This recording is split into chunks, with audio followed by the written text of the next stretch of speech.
All right, let's go, chatty chatters. Welcome aboard, and good to see you all here for News Cycle, a new demo for this game that we thoroughly enjoyed, as it was, I think, a part of the last Steam Next Fest, but the game now has an updated demo, which I've not played before, so we're going to take our first look at a brand new demo. Thanks to the developers for sponsoring today's stream as well. A lot of you were asking if I was going to play News Cycle again, and indeed I wanted to. And we previously, and more recently, took a look at the old demo again. We took a look at the old demo several times. I did a video on it. We live streamed it. I did another video on it just to tell everyone that News Cycle would be a part of the Steam Next Fest. But now it's updated to have yet another new demo. So when we played it recently, it was kind of just saying, hey, it's going to be at the Steam Next Fest. But now it is here, and it is beautiful. So if you guys want to check the game out for yourself, check down below in the description or the pinned message up at the top. You can go ahead and add this one to your wish list through that link, or click the download demo button. See, it's pretty damn cool, actually, and I think I was on one of the videos here for their previous version of the game, and now I want to play and get the new one. So we're going to check this out. If you're not familiar with this game, if you're a big fan of Banished, Endzone, A World Apart, if you like, ooh, look at that, they're building curved roads. What? Oh, they've updated this quite a bit. But yeah, Anno 1800, Frostpunk. This game's got a lot of vibes for a lot of those games. Look at that road building system. Nice. I didn't actually see that before. That's got to be completely new. Anyway, let's go ahead and look at the trailer for the game, and then we'll jump into the demo, and we'll play through all of that today. So welcome aboard, and good to see you all here. Let's go. The post-apocalyptic, kind of like a re-industrial revolution game, where man has to, after the sun basically becomes a giant EMP and wipes out life and a lot of things like that, have to rebuild. Almost starting in the medieval times and then trying to discover how to ironwork again and rebuild society that way. So it's quite an interesting concept. Yeah, you certainly can have a freeform city. That's cool. Looks like they're building mines. Dusty roads as well. Managed production chains. Very good.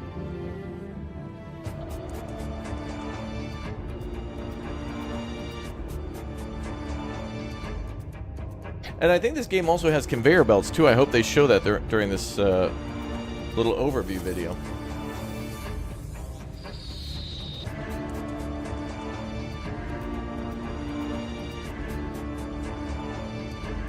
Rediscover forgotten technologies, yep.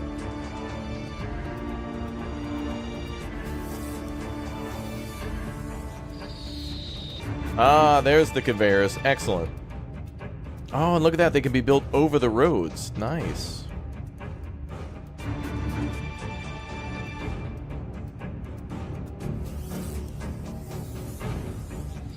Find new ways to boost efficiency. Oh, yeah.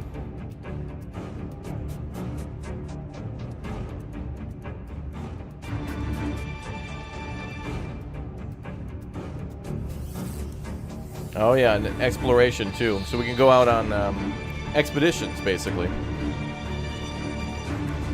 Oh, yeah, and trading.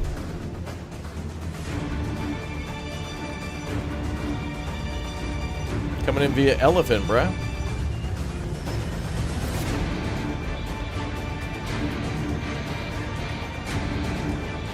Disasters, too. Ooh.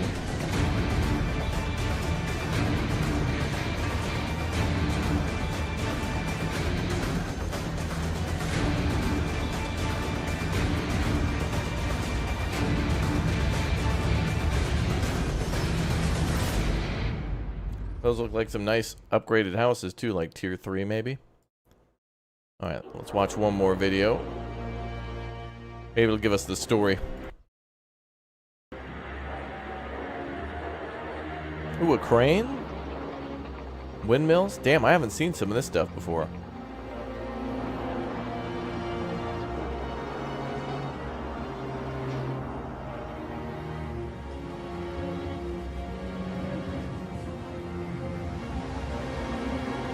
Oh, yeah. Seasonal transitions, too. We could also build in the mountains and in the desert.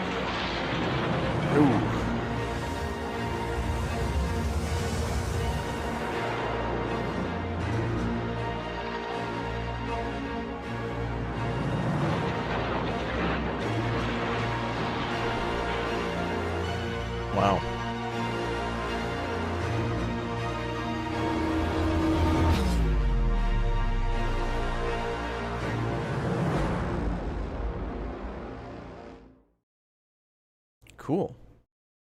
All right, let's go ahead and check out this brand new demo. All right. Well, that certainly seems a lot more promising with the whole curved roads and stuff. I don't think I'd seen that before. I didn't know that was going to be a thing. Although I did know you could build a little bit more freely to some of your buildings. It's kind of grid, but not really building. Like, it's more efficient, obviously, to build square houses in a square grid. You don't need to build like a roundabout, but I guess if you want to, go for it. Dutch deep breathing intensifies, for sure.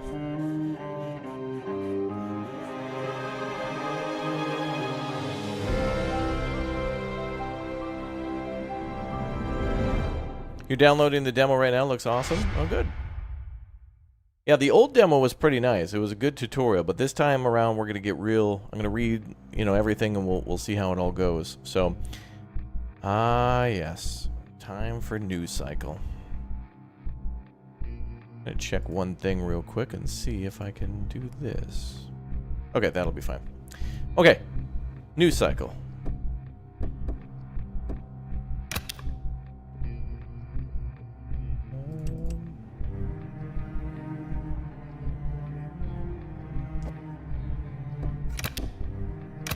Seems good. About News Cycle demo. After the Steam Base Builder Fest. Oh yeah, that's what this was a part of. First After the Steam Base Builder Fest, we're excited to be able to meet you once again with this new demo. It is a new demo, which is being published as part of the Steam Next Fest. Although we're very eager to bring the full gameplay experience to players as soon as possible, we'd like to remind you that the present demo is by definition limited in content. Some mechanics are incomplete, turned off, or restricted, which may likely create a feeling of incompetence as you... incompleteness as you play through the demo. Oh, I'm sorry, I thought they were making fun of me. For instance, in this demo, you'll not be able to access the structures and raw materials you need to cure sick people, and get them back on their feet, since letting them die without being able to intervene is not a viable option for the flow of the game. Gravely ill individuals will continue their work as though they were healthy. However, deaths may still occur. Oh, okay. So people are going to get sick, but there's nothing we can do for them because they haven't put in the cure mechanic yet, but they will die to death. Exploration, diplomacy, and trade being directly related to the narrative are not included in this demo. Advanced systems such as trains. Oh, that's right. This game's going to have trains. I've seen pictures of that. Hell yeah. And they look like, trains in like the 80s and 90s of the diesel electrics. Conveyor belts are also not available, but they're coming. They will be a part of the game. That's good. Due to these similar limits, the demo contains a simplified and partially streamlined early stage gameplay experience. Thank you for taking the time to try our game. We hope you have a good time. Good. I like that. What's up, Amex? Welcome to the stream. Alright, so when this game fully releases, there'll be a sandbox mode, a campaign mode, and then it looks like there's going to be two almost like separate expansion campaigns or like little challenge scenarios or something like that. I'm really excited for the campaign, though. That'll have achievements inside of it. And then the other two will probably be something you want to play after the campaign. I would probably recommend, when you play this one, play the campaign first as kind of like a pseudo-tutorial to teach you things as you go through the missions. And then the sandbox mode is for fun. But then the sanity and old ways will teach you different ways of building. I think maybe they'll have different... Maybe it'll be like Timberborn with different factions where they have different things that they prefer to build with or whatnot. Or at least there'll be different objectives based on different goals. Like sanity seems like it'll be about managing the atmosphere of people and try to like build like a regular survival city but under more strenuous circumstances. And then old ways seems to be it seems to be a military one. You must protect your people against the forces that destroyed your first settlement while overcoming every difficult possessed by more fundamental problems. So that looks like there might be military in the game. There could be defenses. We might be attacked. So in the future there might be like gun towers, walls, or military units that you can have and go out on patrols or whatnot. So that's interesting. So that's cool. Timberborn and Frostpunk, you feel like equals news cycle? It certainly could. Alright, let's go ahead and jump into the campaign then. But also, or not the campaign, but the sandbox mode. But the campaign, I think, is going to be like the sandbox mode where it'll take place in different areas. So a peaceful mode without outside threats or drastic changes to the environmental conditions. All the components of a city building and survival are active, but endgame challenges are absent. Recommended for newbies, no achievements. Okay. I'd say do that after. I think the campaign mode would be a great way to teach you all the endgame stuff. But this is what I wanted to look at, though. There's going to be meadow, tundra, steppe, and mountain. So we will be able to go to different biomes, probably in the campaign, too. And the meadow seems to be the most survivable. And then tundra, steppe, and mountain. Meadow. Home to the stretches of land and fertile soil, this biome transitions relatively smoothly between seasons. Though not overly challenging in terms of food and water, underground resources are somewhat scarce. Plus 40 morale at the start of spring. Okay, so the other ones will be more brutal for survival, but obviously the mountain's probably going to have iron, and the tundra might have more access to water, but then less wood. So yeah, some biomes are going to have more stone and wood. Some biomes will have more iron. The mountain obviously might be difficult to get water because it'll be frozen unless you use wells. So if there's other ways to get water, they might not be present in the mountains. Depends on what the devs make. That conveyor belt system looks really promising, though, to be able to set that up over the roads. All right, let's get started. Now loading.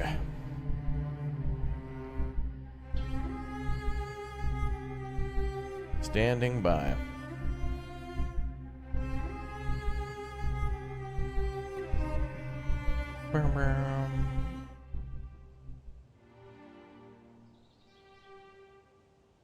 Ooh. This looks a lot more green. Welcome to News Cycle. A message from the community. Welcome to News Cycle. You're now the governor of this little community. It's been nearly half a century since the first solar flare. In the initial moments of the catastrophe, we lost our entire technological infrastructure, our means of global sourcing, and almost everything that we can share as a civilization. The following years were humanity's darkest, having to wrestle with constant possibility and despair, from battles fought with sticks and stones to nuclear wars. We ended up destroying ourselves, what little the sun had left for us. Welcome. And civilization fell. Sad. Pyro Monkey, thank you very much for becoming a Raptor egg. Everyone here was born into this new world, and you have to be their leader. Our current flimsy shelter can't carry us far. We must rebuild everything from scratch with the efforts of those who remain, so we can establish a sustainable way of life. We need to rediscover our lost knowledge, explore our surroundings to create new possibilities. Most importantly, beyond merely surviving, we have to find a new way of securing our next generation, by whose time the world may not be habitable anymore. We don't know how we can preserve life as we know it, but we can at least help build something that we can call home. You may start with the tutorial or continue on your own. Let's go ahead and do the tutorial just to see if anything's different. Transition to settled life. Chief, our nomadic lifestyle gave us enough knowledge to build simple shacks. If we're able to settle down here, we'll need sturdier and more durable shelters, workplaces, and storage depots, and for that, we need to be able to process a variety of resources. We can get started by collecting some resources. Primitive structures are made of logs, and stone will suffice for our start. We can gather those raw materials by building a field camp close to the resources we need. Build a field camp and gather 20 logs and 10 stone. Alright. Good. Oh, I wanted to pause, but look around. Well, let's look around without pausing. Ooh, we're close to the shore. Hey! Is that a lighthouse? Yeah, a destroyed lighthouse. Wow.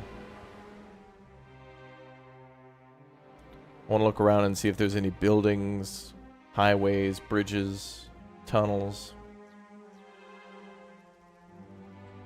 Is that a road? Dusty roads. Roads? We're going, chat. We should probably build some roads, yeah. That would be probably a good move. Well, at least we got to build near the shoreline. I don't know if this is the sea. It must be with a lighthouse. Coastline, I guess. Alright. I like how our people build little houses, too. Like, they don't need shelter. They can just build little tents, but they prefer you to build some houses. So, alright, let's get started. Resources. The grid system or a free system can be used to place buildings on the map. You can switch between these two systems by pressing tab. Oh, so there's a grid or a free system. Wow. Is that new? I don't remember that. The grid system, the R key performs a 90-degree rotation. For the free system, Q and E allow you to spin continuously in different directions. You can place more than one selected structure by holding down the shift key. Chat, if you were playing this game right now, would you build, if you had to choose one or the other, would you build a grid-based city or a completely free-form city? I feel like no matter what the choice would be, I feel like there's some things that you would want to build in a grid, like I mentioned, like, you know, a 2x2 for houses. But some things would be nicer for free. Like the video here that they're showing looks a little more natural to build some houses kind of staggered.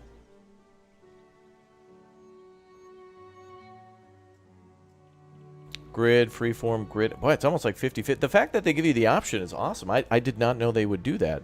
I feel like grid is going to be good for some things. Like, again, going back to the whole conveyor belt system, if you're going to make the shortest, you know, length possible between 2 points, if you have like a coal mine and then a road going from the coal mine into like a storage area, you probably want to make a straight line road for people to walk from the town to the coal mine to, you know, make the shortest route possible. But then also for that conveyor belt to be... I'm assuming that maybe the conveyor belts would cost materials, so the more winding it is, the more material it's going to take to build that conveyor. And it might also, I don't know, maybe require more power because it's longer and other things like that. That is great. Well, Chad, I'm going to build a little bit of both. If we build some houses, I'm going to build them kind of at an angle and kind of stagger them a little bit. They kind of show that here in this cutscene, but damn, that is really cool. I wish Farthest Frontier actually would allow for both a free system and a grid system at the same time. So that's new to me, and that's a huge thumbs up. That's great. Field camp. So we got to build near stone and wood. This would be fine. This would be fine. Oh, Chad. Working overtime today with this genius. Oh, also, this is new too. It looks like they put a arrow to where buildings might be entered by people. So visually, if you want to make the entrance to the building pointing the road, then you can do it that way. That's great. Well, there's also iron there, so maybe I should build it right about meow. I'm going to build it so it points up a little further. I think ideally I want to build it right there. Boom. Very nice. And we're going to play on slow, too. We're in no rush, because I want to take a look at all the things that are different from the first demo. I got to applaud devs, too, by the way. I mentioned this time and time again for this game, but I do appreciate games like Frozenheim, Farthest Frontier, and now News Cycle, and there's a few others, too, that put in this really believable, like, you know, like landscape. Like, that looks very believable. Little rocks, different types of bushes and grass, and then many, many different types of flowers. I like that a lot. And apparently now it's getting foggy out. I mean, I like that. It's good. I'll scoot over a little bit for you folks so you can see the button behind me. It just says others, so... But I'll just scoot over.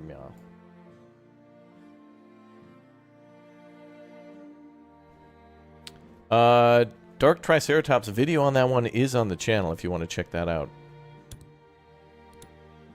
Okay, so our people are already bringing over materials. The the camp name. It's called our main hall. People are bringing some starting materials from the main hall out there.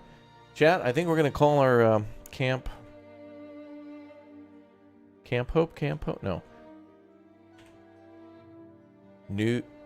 Camp Raptoria. I was going to go with New Raptoria, but we'll just call it Camp Raptoria. I don't know if it'll all fit in there. So this initial main hall produces some electricity as well. That windmill there is producing a little bit of electricity, so kind of cool. Some of the people get shelter, but not all of them. So I can imagine there's like a communal meeting area in there, some storage, some houses and basic markets, things like that. When is this game coming out? It does not have a release date on Steam yet, but the demo, what I'm playing right now, is available for everybody. So if you want to play this, you can do it now.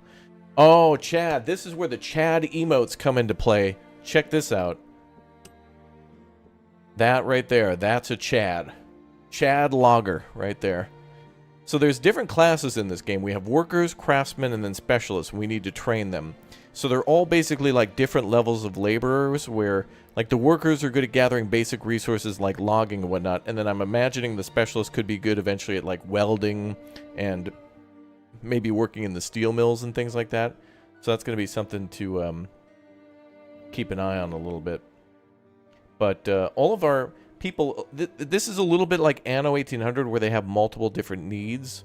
I think before you train them, you have to like keep either this has to do with their overall happiness and whatnot, and I think that might have something to do with attracting more people to the camp.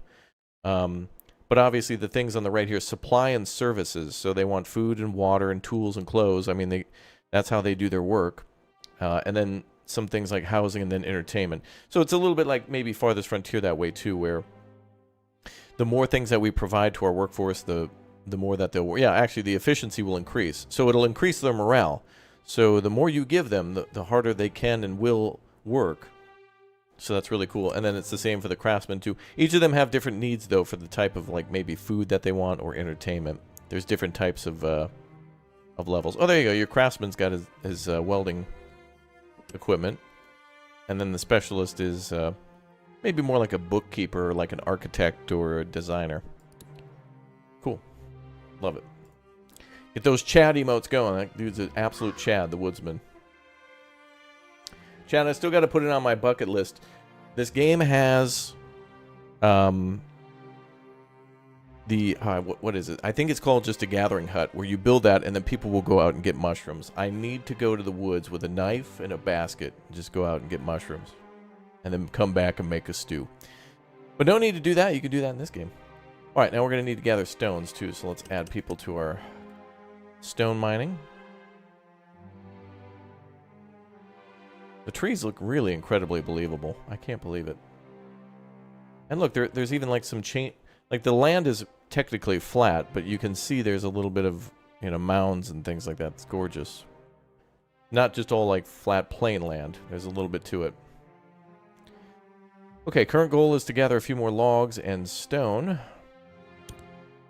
But we can build shacks and dusty roads. Oh, and then we can cut between the different tiers, too. So I think Tier 2 buildings might be for specialists and workers, or what are the classes again? Craftsmen and specialists. We've got resources, production, utilities, and other. And then we can unlock things through the new era progression, which is based on population. So once we get a higher level of population, new things will be available. Looks like we'll also get advisors and stuff, too. That might play out a little bit like... this has elements of Frostpunk 2, where like someone will come to you with an idea or a problem, or the whole group will have a problem. Like, we all want houses, and you got to keep that promise. And if you do, big bonuses. Like twofold bonuses. One, you get the boost of doing the thing for them that they want, and then you get like the trust bonus and other things. And then also they'll have homes, which is like a long-term thing. But if you don't do it, not gonna be good. Can we build cool little fences and benches? I don't know. That would be kind of a cool thing, though, to decorate a little bit.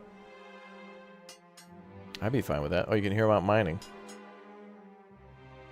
Music here is so good.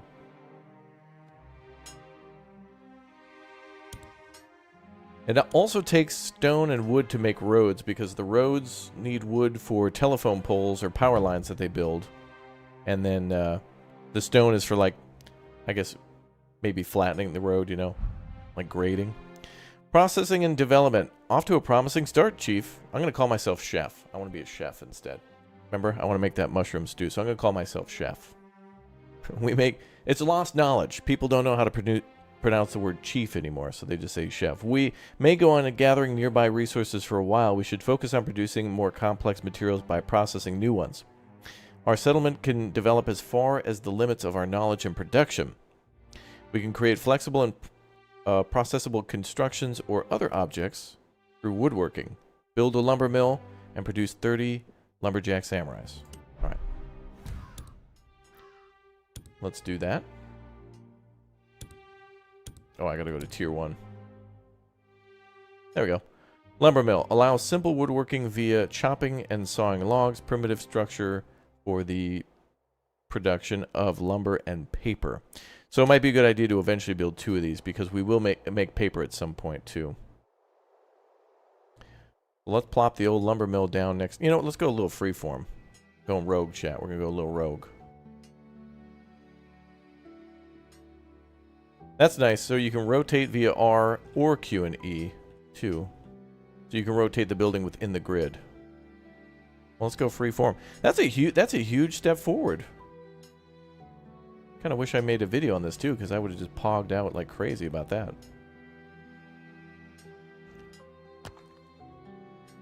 I love when I place a building too and it doesn't knock down trees. I like putting down buildings where a few trees can remain, but the workers at the thingy is going to just basically cut them down anyway. Is this live or live pre-recorded? Well, this is live, but if you're watching this after it's live, then it's a VOD. Pre-recorded, I guess. Okay, so now we're going to build that lumber mill. Oh yeah, here comes our workers now. They're bringing over tools to do the job, and I like how they all carry, like, not just generic crates, but some of them carry, like, crates, toolboxes. Every once in a while you'll see, yeah, this guy here, Chad Chaddington, carrying over this giant refrigerator box. Great! We will survive! Man, you are good after all. Wait a minute, I didn't know they had voice acting for the characters. Wait, let me click on random people. Finally, began to see the light at the end of the tunnel. Cool. I didn't know there was voice acting for each of the workers and stuff. That's cool.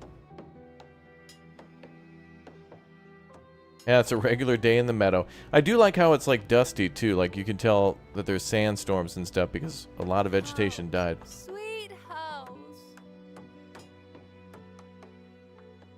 You did well, the innocent. You really did.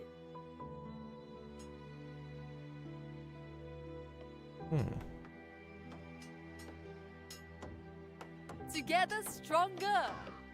They need more Chad voices like, hey man, brother. Bill, shooting and scooting, brother. Rip and dip.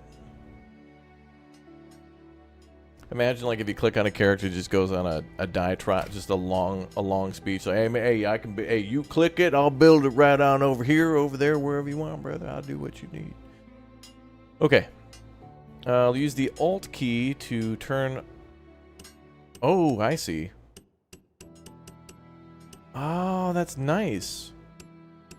So at a glance, you can look and be like, oh, what am I making at the sawmill? And without even having to click on it, you can just see that the field camp is producing logs and stone, but obviously we haven't assigned anything here yet. That's cool. Production building. The production building buildings are the most important structures of the city. You can choose the product you want to want the current building to create here. Building can only create one type of product at a time. Right. Target product. You can activate the building by selecting the product you want to produce. You can also access production information by rates and rates by hovering the mouse over the product icon. Product calculation. The amount of resources and time required for production and are calculated dynamically. The general efficiency value of a building's operating class affects these variables positively or negatively. In addition, the workforce value determines the speed of production and according to the required amount of working people. In addition, these two variables are affected by technological developments societal events, and environmental factors. Labor.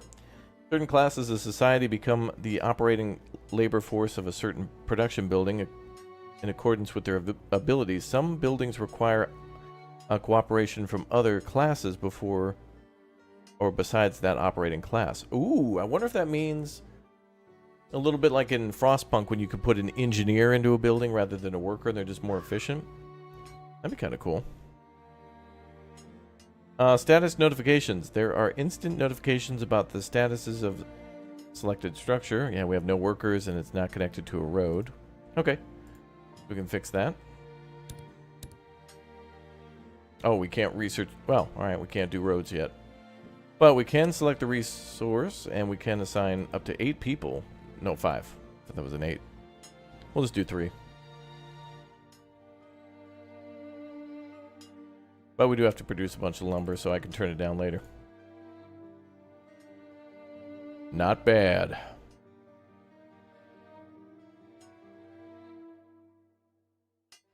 $200 electricity. So the materials in the game, at least as it lists at the top, is logs, stone, iron ore, mushrooms, meat.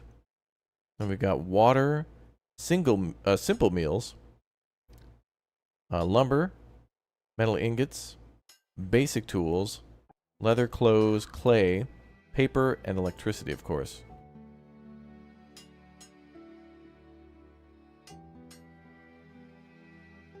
I like it.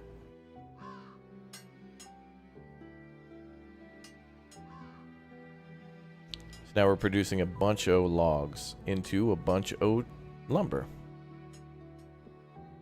Looks like we also have knowledge points too. Those can be generated and invested in that research we saw a little bit earlier. More wood is needed. That's right, chat. More wood is needed.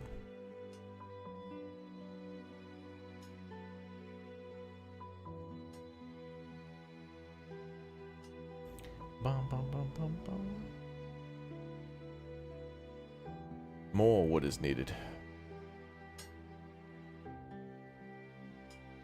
So what else are we going to do?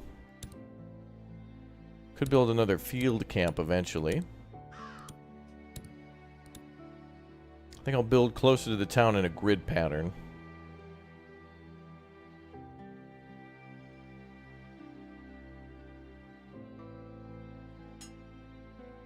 Oh yeah, so now we can see the field camp is producing logs and stone, and the lumber mill is producing lumber. Imagine that. Oh, there's already like a road built here that goes to the lighthouse. That's cool.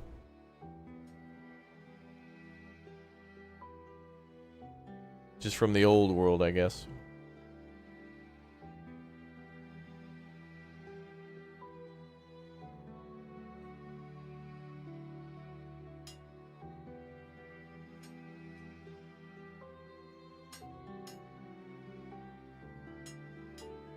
Hey, Anonymous Coward. Welcome to the Big O stream. Good to see you. We're at 35 out of 75 people, so we can research new and more stuff at that level.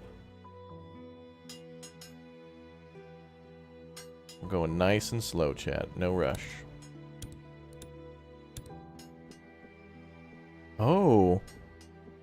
We can sort by water layer, wind layer, mining layer, fertility layer, and drilling layer. Okay. So obviously oil farming, mining of like, I think we mine copper, iron, and coal and stone. And I think there's also clay in this game too. Although you get that via a quarry for stone and clay, I believe. A wind layer, which is really cool, by the way. I love this game for putting in like lanes of wind, where I think if you cut down trees in certain areas, you can, I think the wind will, like for example, the forest here, if we cut down all these trees here, we can make like a lane for the wind to blow through, and then it becomes a new area. If we cut down the trees, then we can build a windmill there, not just because the land is clear, but also because the wind can blow through that avenue. So that's cute. Go back to default layer. Yeah, very cool, yeah. Yeah, that impressed me the first time I saw it. I was like, nice. And I hope more city builders do that, where there's a lot more for, you know, water, where you have to get it from the groundwater. Obviously, like City Skylines and Farthest Frontier already do that, but I hope to see a little bit more from that. Could use a little bit more. Okay, we got 5 chads in there. Very nice. The roads really frustrated you in the demo? Oh, really? Were you trying to build with a free build? That could be a little tricky to get used to.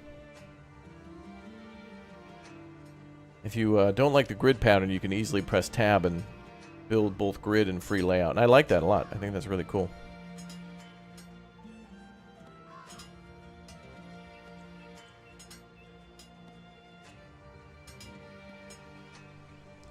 Bum, bum, bum.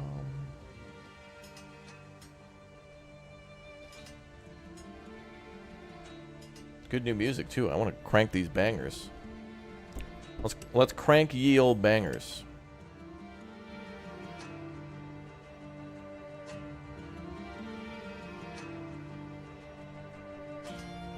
No release date that I've seen listed on Steam so far. But the demo what I'm playing right now is available for free right now for everybody. So if you want to give it a shot, go for it. Free to download, free to play for now. Dude, look at the sun shafts coming through the trees.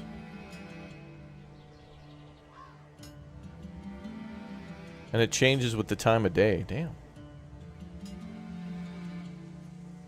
These trees are having a hard time.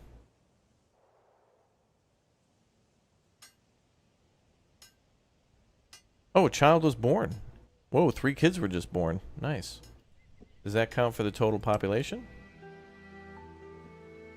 It might not count if they're... Oh, yeah. 35 adults, 3 children, 24 unoccupied. Okay.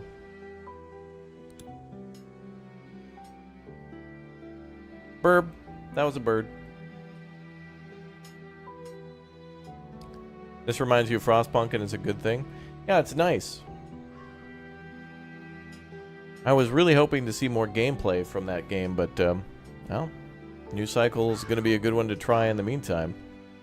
But really, I hope this releases beforehand because the campaign seems very interesting, as well as the side campaigns or challenges that they have planned. And I do appreciate the fact that it will be a sandbox game, but then also there will be a story, which will greatly explain everybody's motivations and stuff like that. I do like that. Road. Where we're going, we don't need... No, we will need. Every operation's harder to perform in a settlement without roads. Connecting all the buildings in our village with a road network will convenience the workforce and circulation of new or raw materials greatly. While not mandatory for other operations, road constructions are prerequisite for building infrastructure such as bridges and tunnels. Oh, we can build bridges and tunnels in the game. That's going to be cool. Build a road between the lumber mill and the main hall. Alright, you got it. Now dusty roads are unlocked. Nice.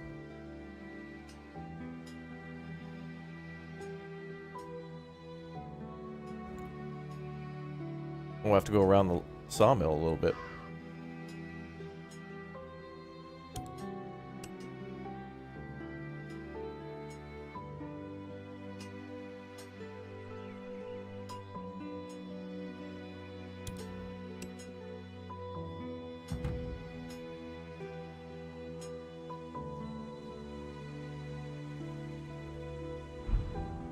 Source of life. That'd be water. People are the most significant resource for our settlement. We must respond to a wide range of demands from basic to costly. We have to set up a self-sufficient system to meet our basic requirements. We can start by constructing a well to meet our need for clean water. Task: build a well, produce 60 water. Primitive wells help to meet our clean water needs. However, they can be affected by the seasonal changes, and some might even run completely dry or freeze over. Okay, so we're going to need to worry about that in the tundra, that they could freeze over. You can view the water layer by placing a well from the construction menu to determine water-rich areas. Okay. Hold on now, I'm not done making my settlement look pretty.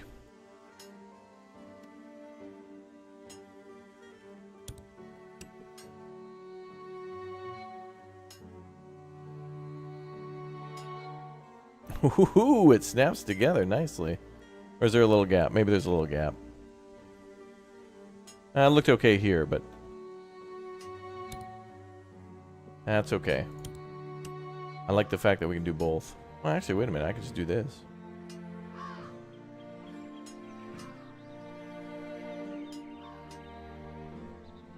There. Still a little gap, but I appreciate that I can do both. Alright, build a well. Well, well, well.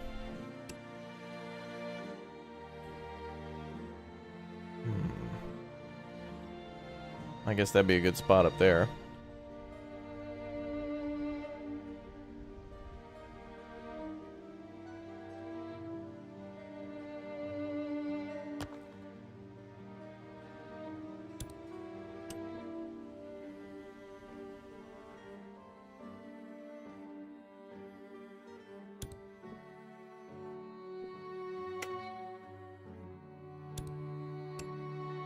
So if we build a road up there, that'll speed up the people's ability to gather those resources. And more importantly, bring them back.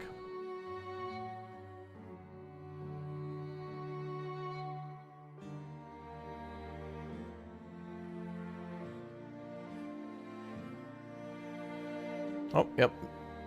They're already going up there to build the well. So road construction is immediate, but much more free.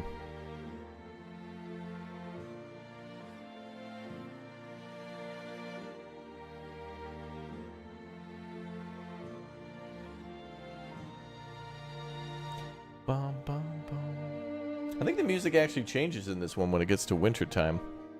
Although because of all the climate change from the sun exploding, I think it's going to be a little warmer.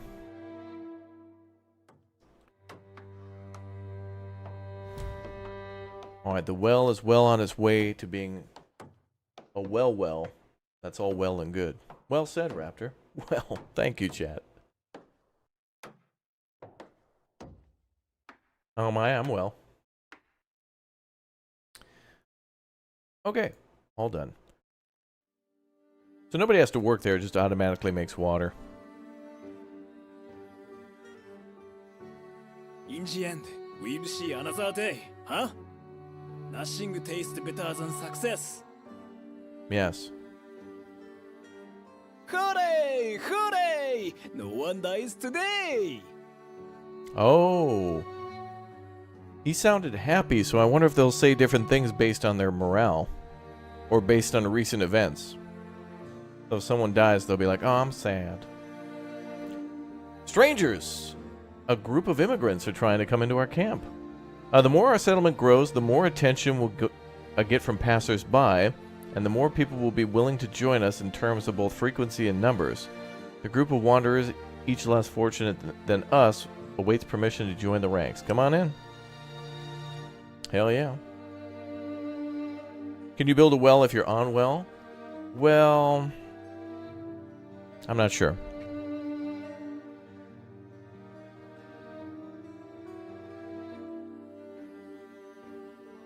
Kind of weird though that they have like a fire barrel next to the well. But it looks nice.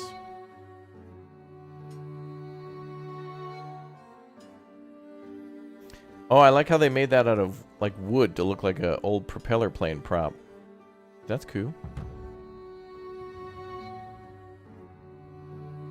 All done. Daily bread. Now that we have access to water, we're only one step short from calling this place home. A life without the worry of hunger will turn us into a real society. Although we don't yet have enough resources for hunting, farming, or animal husbandry, our experience in staying alive by living off the land may come in handy. Lots of easily found edible mushrooms are scattered all around. There we go. Build a gathering camp and start stockpiling raw food. Gather 40 mushrooms. Hell yeah! Can't wait to do it. Let's go. Now, those are marked over here. And also up here. Oh, and there's fishing too. Ooh. We can go fishing. I think we'll build up here. There's just simply more.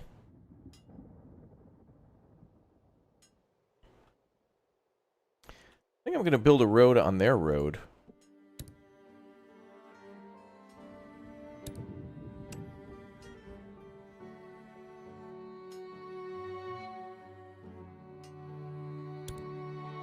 Just looks nice.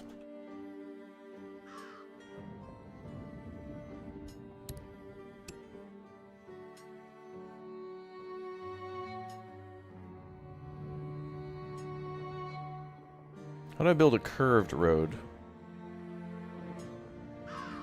Shift left mouse button to add a road point. Ah, okay. Ah, I see.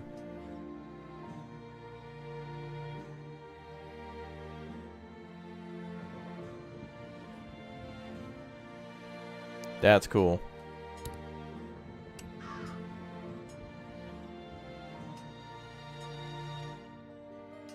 Must be good road.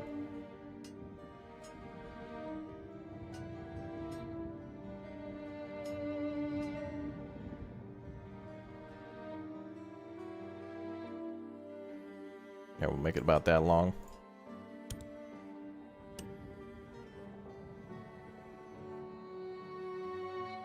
Be kind of cool to make it a little off the road. We're going to do a little bit of mix of free build and grid. I like the fact that you can do both. I think that's really cool.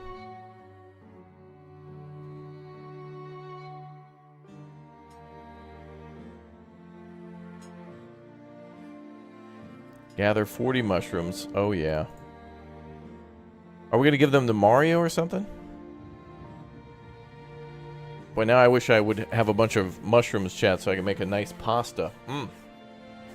A nice, like, creamy mushroom pasta would be, like, banging. Yeah, level up. Pretty soon our camp will be...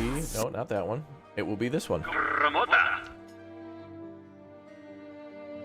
Oh, risotto? Oh, I made that recently. Mm-hmm. Made some good risotto recently.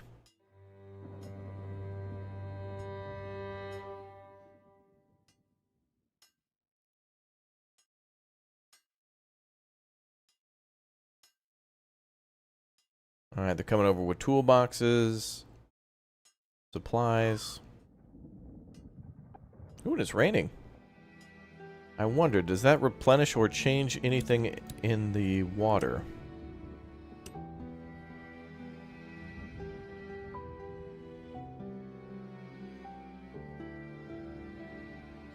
Well, this says efficiency 100, so... but maybe we can have up to 200, maybe. If it's closer to, like, a better source, like perhaps a river. If those still exist.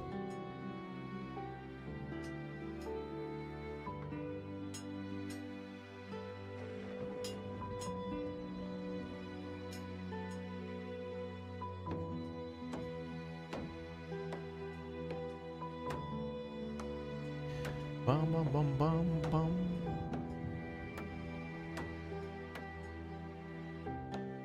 So now we're building our gathering hut. So this will be for our mushrooms.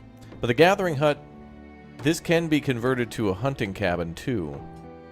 So it always seems like a good idea that there's maybe like 2 of each building built next to each other for the multiple resources.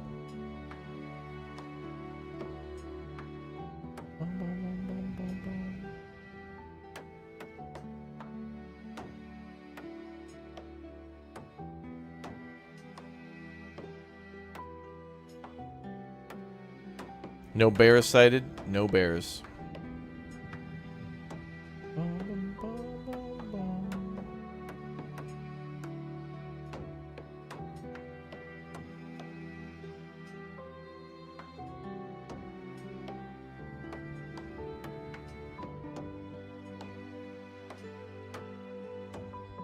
Really nice to listen to the music and just listen to the sounds of construction. I can imagine, like, right now things are real slow and calm and peaceful in this game, but literally, like, the trailers we saw at the start with conveyor belts and massive, like, smelting operations and refineries, it's going to get a lot more aggressive than that. It's going to take a little bit more than just a cozy survival sim. Alright, so now we got to gather 40 mushrooms.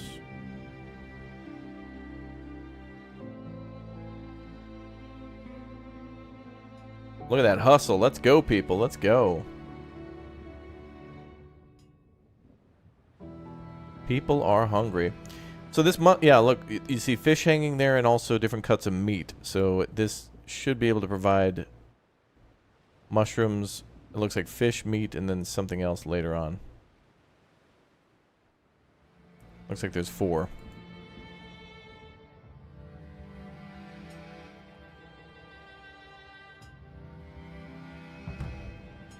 Nice. All done. We're also in the summer month, so soon it'll get colder. The cornerstone of civilization. The time has come to cook our meals. People eating whatever they have on their plates does not mean they are content with it. When there's nothing to eat, they will get demoralized, sick, and maybe even fall into the jaws of death. As a society, we must organize the production and distribution of hot food. For a start, a bowl of soup will do as long as everybody has their share and they don't have to worry about hunger anymore. Research basic construction, build a soup kitchen, produce 30 simple meals. So we got to do research. Let's go. Oh wait, they want me to do it this way. Construction and materials. Okay. So just like the Book of Laws and other things like that in Frostpunk, here we have adaptation and sustainability, construction and materials, community and diplomacy, and then unknown at the moment. Basic construction, the most basic building construction methods and technical information. Stockpile, soup kitchen, simple meals. 50 knowledge. It'll take us 24 hours to design that, and 18 wood. So it also takes not only knowledge, but some materials to do research too. So we'll wait until that's ready to go. We are currently standing by. Ooh, look at how wet the ground is now from the rain. Shiny. You can see areas where it looks like there's puddles, maybe?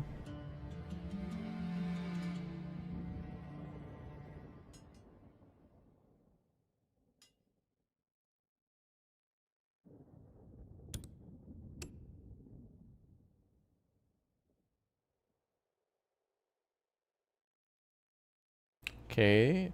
I think the kitchen is also going to require water from the well. But I think that takes it from here. Not necessarily directly the well.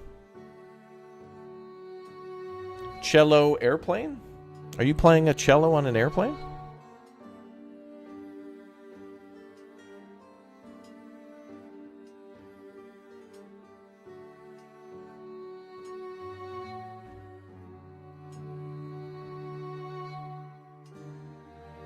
Your socks are tight.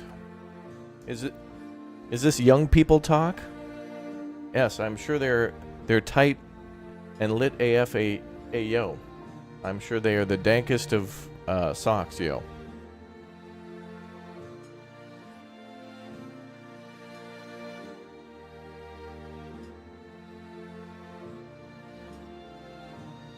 Sorry. I have some bad jokes, chat. You might not be able to sandal them.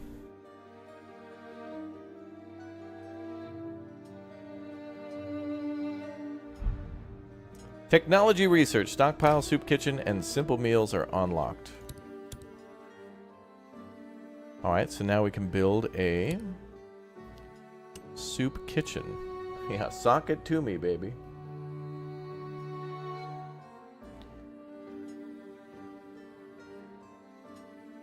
So, we're going to build a soup kitchen.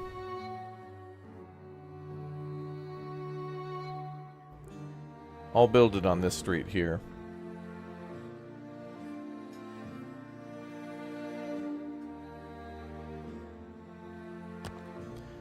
So that's our soup kitchen, and we need to produce 30 simple meals.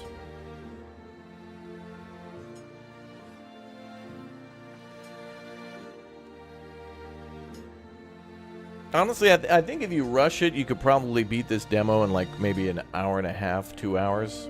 But, you know, with it being a demo, you're racing to a pretty close finish, so you may as well like enjoy the race. You know what I mean?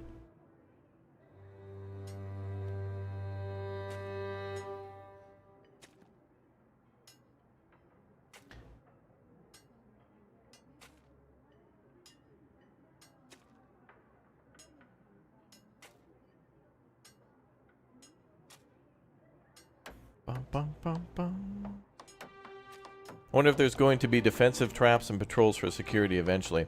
I think so. One of the scenarios did hint on the fact that you were attacked or whatnot. I mean, we can only speculate. I'm not sure. But it seems possible and it would be cool. So it does seem like there could be attacks in this game. Not in this mission or this demo, but it looks like they're working on some sort of scenario like that where you could be attacked.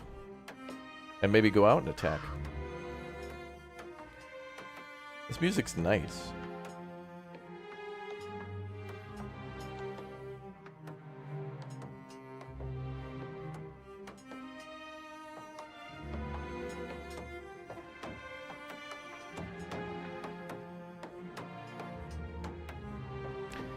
This song is called Tight Sock Sonata.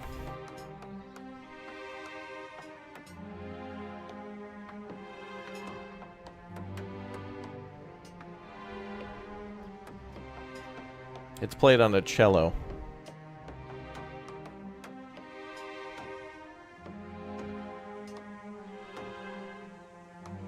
Hey Rasta, thanks for the 11 months as a little raptor. I'm just from membership giveaway, but thanks anyway.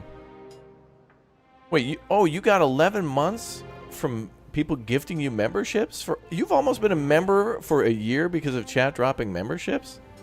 That's awesome. Thank you very much, chat. What's this game? This game is called News Cycle. This game essentially is a post-apocalyptic survival city builder that takes place after like the sun explodes. Like there's a huge solar flare, and the temperatures, like a heat wave hits Earth, kills tons of people, and wars and things break out. And now humanity's starting to reclaim the land after, you know, essentially an EMP has also destroyed all technology. So it's like man has been cast back into like the medieval times, but then is starting to rocket towards the Industrial Revolution. Like, we have all this knowledge, we just need to, like, relearn things. So it's a really interesting take on, like, it's got Banished, Anno, Frostpunk, and a couple other games in it. And I think it's really well done.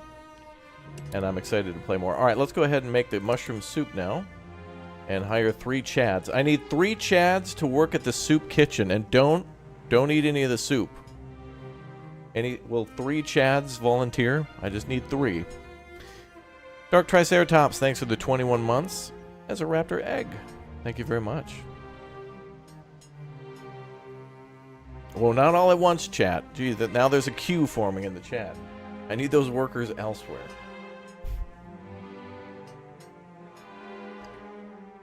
How will I know if it tastes right? Alright, fair enough, you got me. But I'm only handing out teaspoons, no more tablespoons. You're not tricking me again, chat.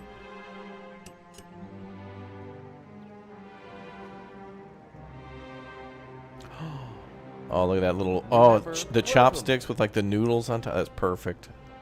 Hope we can make ramen there one day. Yep, now I have live chat on now. Thank you. And Screech, thank you for the bomb for the chatty chatters. Get those emotes in the chat. Show them some love. Alright, so we just need to make about, what, 20-something more meals, and then we're good? 19? Less than that now? Good.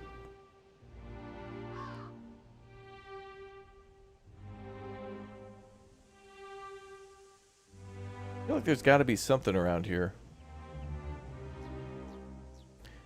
The thumbnail, by the way, shows a bridge that I thought would be impossible to build in the game, and I thought it was just like a background setting, but it does look like perhaps in the game there'll be ways to make roads like up through mountains and stuff, and then you could build like a winding bridge or something between mountains. Other scenarios will probably require you to build across ravines and things like that. But for now, we Gucci fam.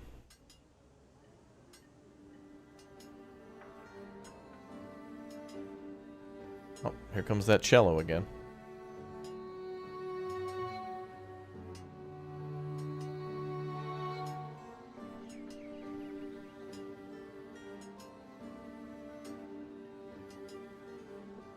So it looks like we have the option to shut down buildings, upgrade to next tier. Oh, buildings can be upgraded too. Nice. Oh, look at the smoke coming out there. Nice. Lovely detail.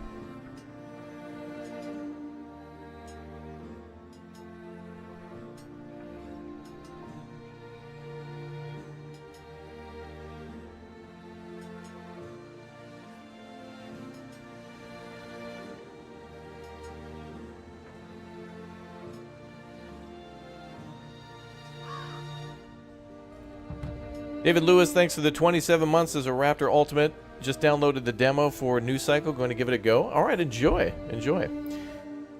Hope everybody has a good time with it. We must closely... Population management. We must closely monitor the community's situation's needs, morale levels, and related factors. We must try to reach the best possible outcomes in our affairs and adapt according to uncertainties in order to maintain a healthy and content society with what we have. In a badly managed community, unrest, diseases, death, and disintegration? Wow, will quickly take hold. Whenever I hear the word disintegration, I just think of like somebody being hit by a laser. And I'm like, wait, are we going to be like hit by aliens? Explore population management, all right? Where is that? Population management. Here you can view the overall status of the community in detail. The most important element in the management of a settlement is its people. Try to meet all their needs and keep variables such as morale and efficiency as high as possible. Meet the daily supply distribution needs according to your settlement production capabilities in a sustainable manner. A society whose needs are met breeds high motivation, good health, and uninterrupted work. Thank you very much, Panda, for the 5 months. This is also from membership giveaways in chat. Wow, 5... Dude, chat, all your gift bombs are giving people like months and months of emotes and stuff. That's awesome. Well, if you are a gifted member, make sure you spend your little milestone too and say hi to chat. Class. Our society consists of 3 basic classes. Members of each class must work as a pioneer in their respective fields, but production buildings may need multiple classes to work simultaneously according to the building's level of development. Ah, so upgraded buildings might produce more, but they'll require more in different classes of workers. Interesting. Population. You can follow the population number and distribution of each class here. Only adults can be recruited as a workforce. Children, sick, and retirees cannot work, but they will need certain resources. Supply. You can manage the basic needs of social classes from here. Suppliers for needs such as food, water, clothing, and tools are determined from the daily average consumption per person. Here you can manage the rate at which supplies are distributed to each class and new successful distribution rates and other factors. You can view the access rate for housing and other services here. You'll get a satisfaction result according to the rate in which you meet your society's needs, which will form the basis of morale. That's the value of the social class. Wow.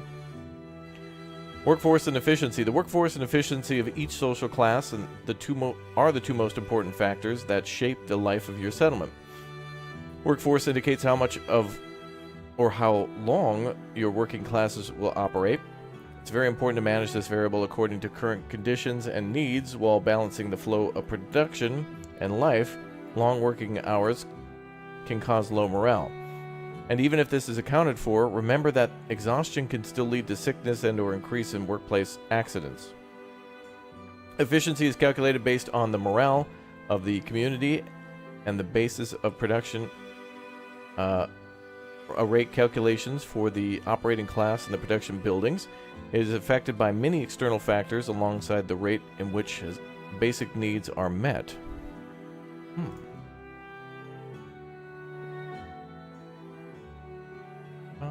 Alright, well that's cool. Tutorial complete.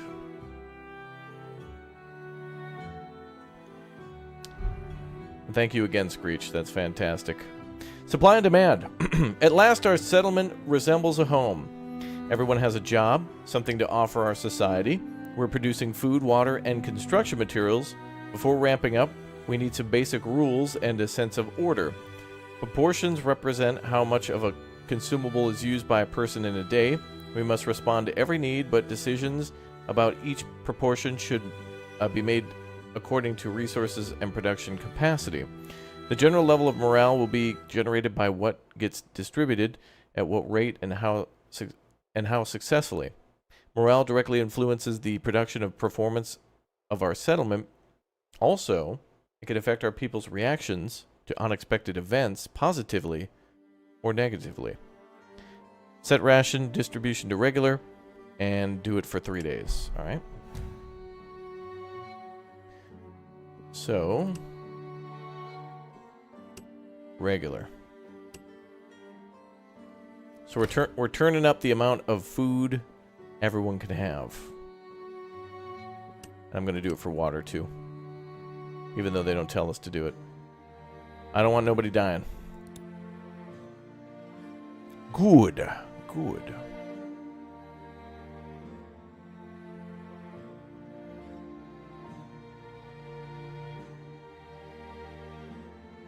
Alright, so now we just need to stand by for 2 days.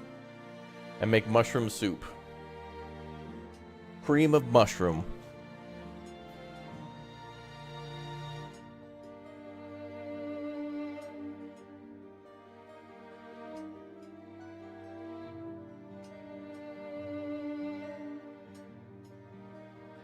Yeah, when we build a cemetery, people will be dying to get in. It's going to be the hottest place in town. No, that'd probably be the crematorium, but still, we'll see.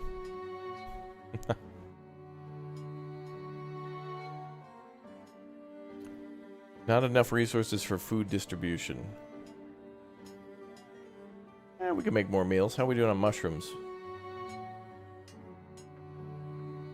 Well, we could plan ahead a little bit. And I think we should.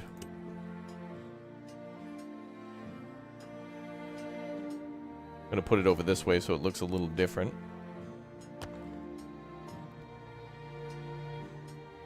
Now, eventually we'll run out of mushrooms.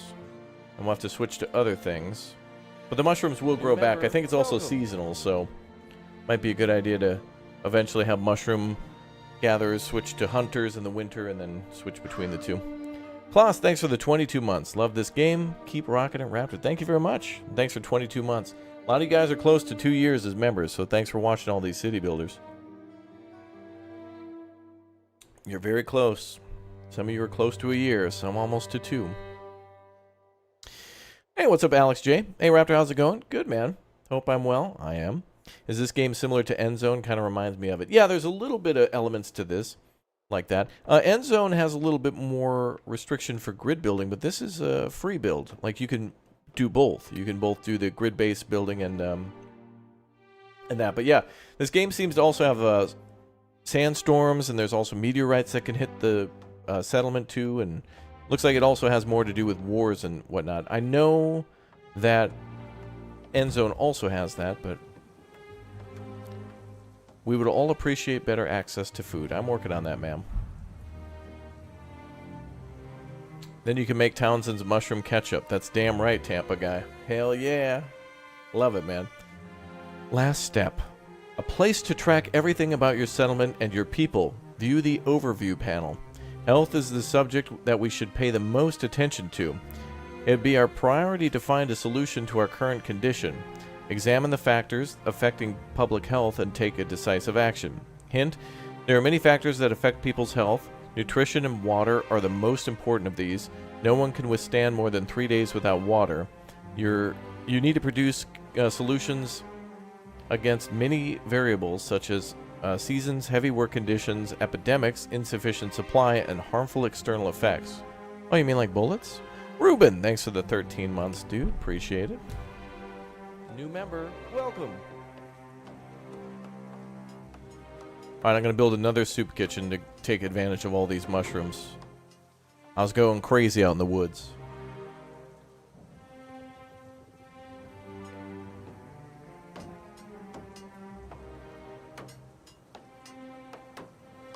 I love this music.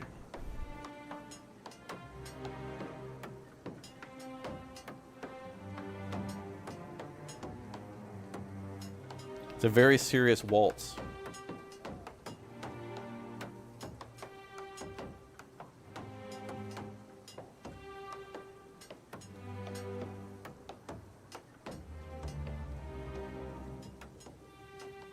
My thanks for the 36 months as a Raptor egg. My goodness, so many members.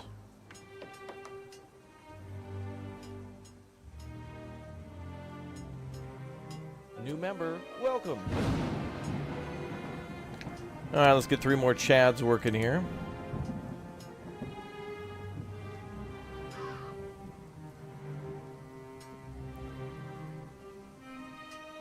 Oh yeah, we were producing 28 a day and we were eating 29, so we certainly needed another one. We'll check and see if that number changes. I love the rain, look at that.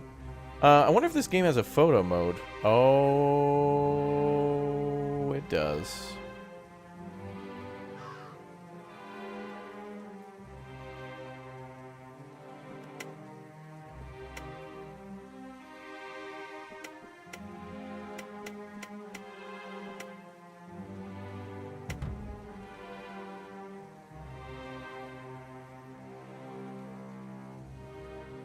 Tutorial complete. Alright, now we get to play without really any sort of restrictions. I turned on the tutorial just to see if anything was new. It looks like they did do a little bit more explanation on some of the statistics and production screens just to teach you that you can monitor those things a little more closely. Tutorial complete. Congratulations. We've become a self-sufficient settlement and moved beyond temporary campsites.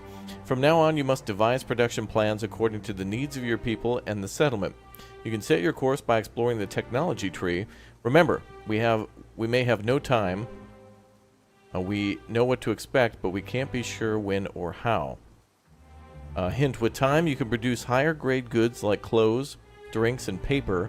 Before then, you'll have to train craftsmen and take part in these production projects. So you can start training your people by researching and building a technical boot camp. All right, so technical boot camp is the next... the way to get our people to the next tier, like to get the tier 2 worker and then get more buildings. So, all right. So the tutorial guidance is over, and now we can build our settlement. It begins. Hey, Zaka, thank you very much, dude, for the 11 months. Streams keep you going for a while you're at work. Thanks for letting me play vicariously through you. Yes. It's a pleasure.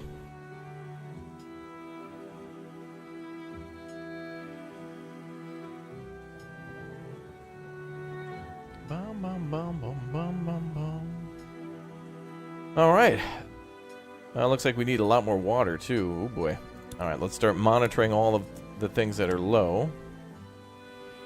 Can we double down on the wells? It might hurt its efficiency, though. But I don't know if it's based on other buildings or if it's based on supply. Oh, yeah. Here, these don't show a line drawn to the well, but here it does. So we should build... It'd be a well and good idea to build another well. I'm going to copy their roads that they put down. They look nice.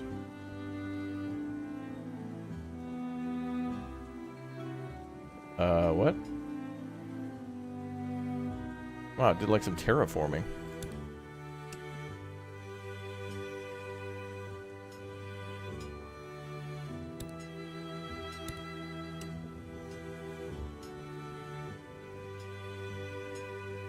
Roads.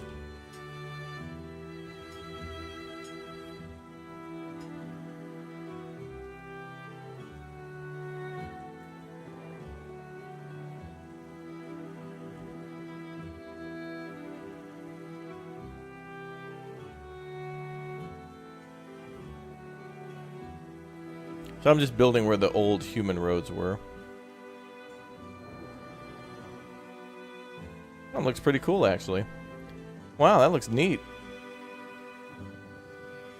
Wow.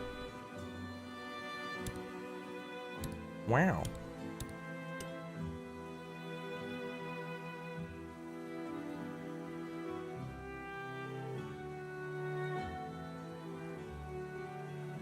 So we can do grid-based or we can do free place.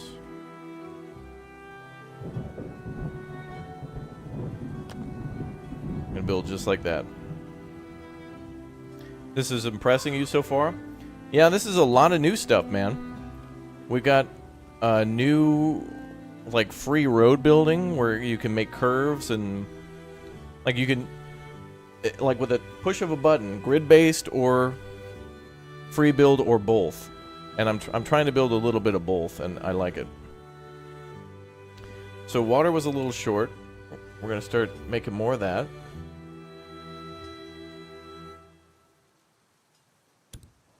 And we need to start researching some new stuff. So our next goal should be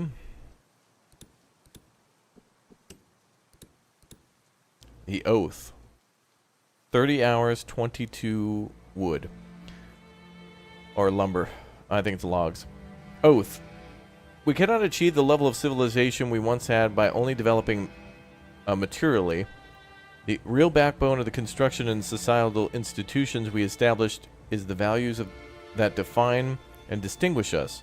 For us, Oath is not only a legal boundary, but also a lifelong desire. It unlocks the house. We're going to get that so we can get our people homes. It's almost winter, although I think the climate still will be rather mild.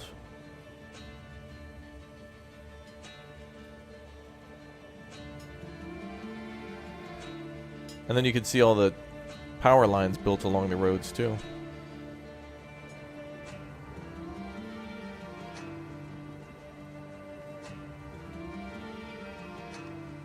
So that well should give us more water. Muy bueno. Sir, what game is this? This is New Cycle. New Cycle.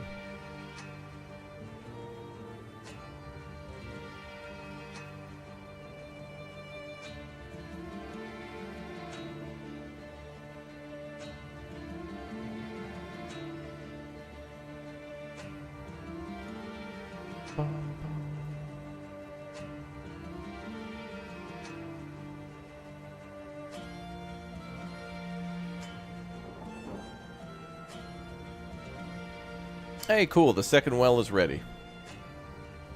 And working at 100% efficiency. Excellent. Good. And we're producing 58 meals a day and consuming 43. Excellent. Good. Good. Good. Good. Feel like we should build another field camp. I think that would be a good idea. More stone down there. Wood and iron are up there. I feel like we need more stone. Are these resources finite? Looks like they're infinite.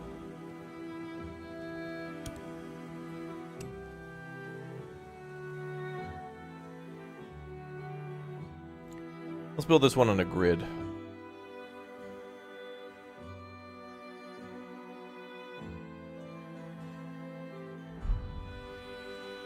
Ah, now we can start building the homes. Excellent.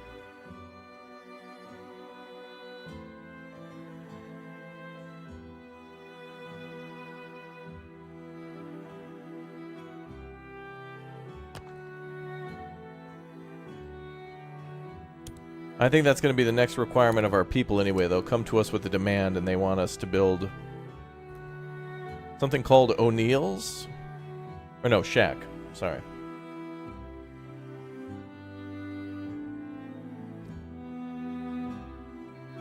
I thought we were going to be building Shaquille O'Neal's, but we're just going with regular old shacks. Okay, let's build a grid-based neighborhood meow.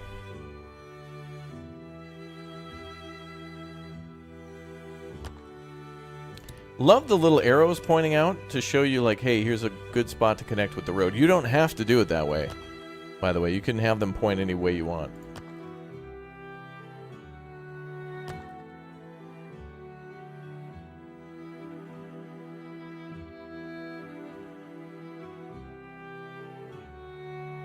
We'll start with 4 homes. We will need more stone, though, so that's why I'm building this mine down there. I don't know if there's a way to prioritize building, though. It would be nice if... I think they'll go in order of when you've clicked it, but it would be nice if there was a... maybe an Austrive level thing where, like, in the upper right corner it shows you, like, a list of home... like, 1, 2, 3, or 4 what's going to be built. Or if there was some sort of way to prioritize building. Oh. Actual winter.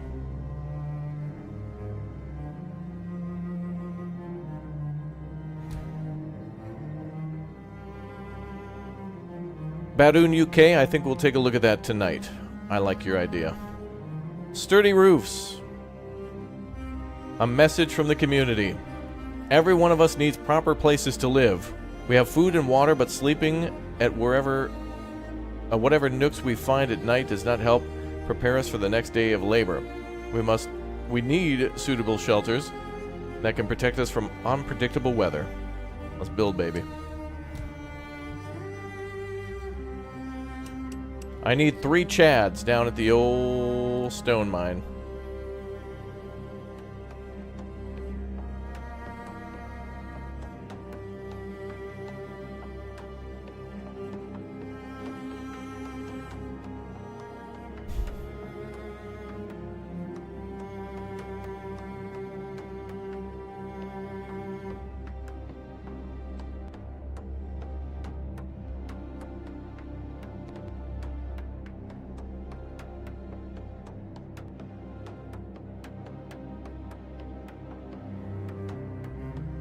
This music is so good. The city must thrive.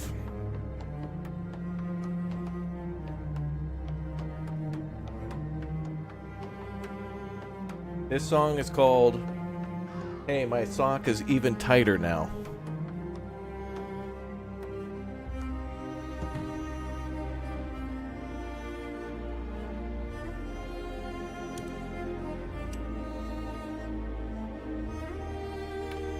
Don't know if that's enough to house everyone, but I think we should build a few more.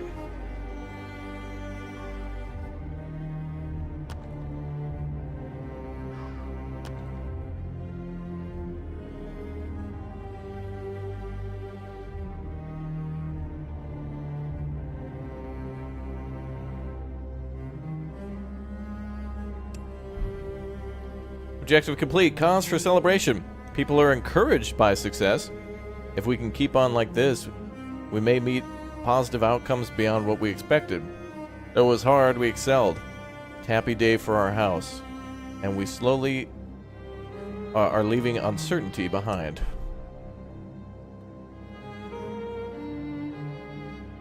Good. Unquestioned victory.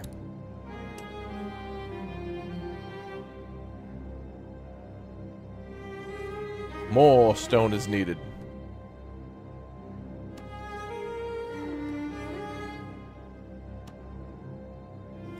Oh, I put them on trees. Gotta put them on stone. My bad. No need to cut down those trees. Let's get on the stone mining.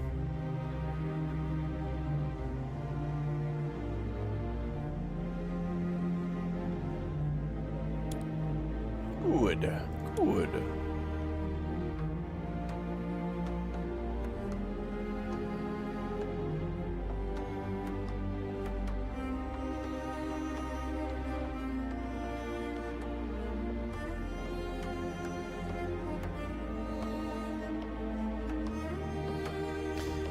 Hey Rap, do you have any recommendations on a good game to get on the upcoming Steam sale?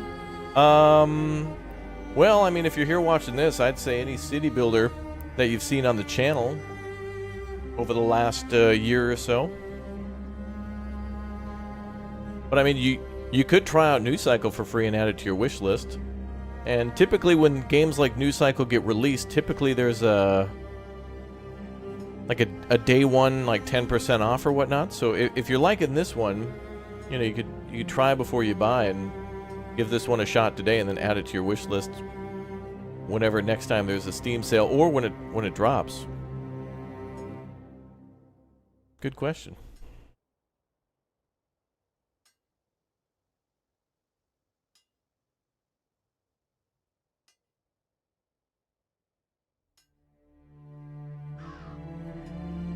the song.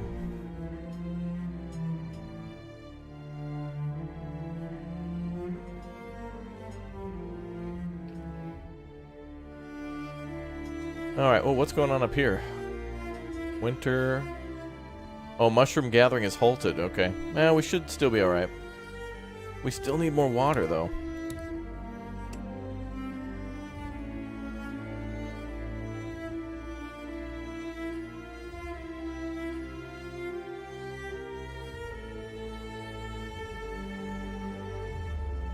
Damn, this song, dude.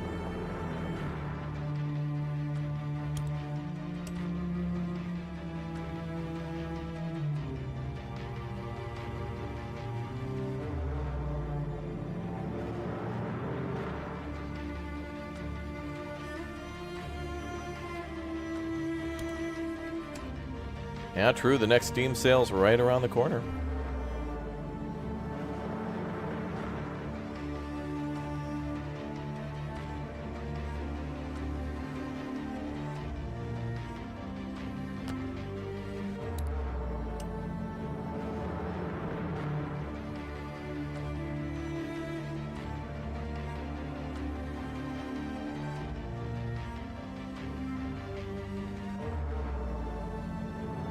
More stone is needed.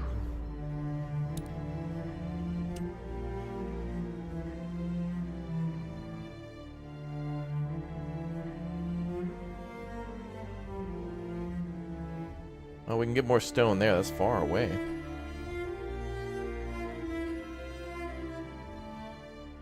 There's iron here. Ooh, this would be a good spot to put one. Where's our city? Way down here, there's a good spot for iron, stone, and wood. Screech! Thank you very much for the 2, and thank you very much for the gift bomb for the chatty chatters. Hope all you chatters are enjoying News Cycle.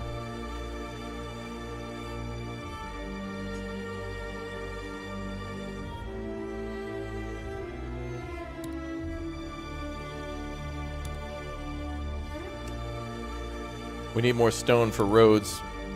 We're gonna have to gather stones first. We need a lot more focus on the basics.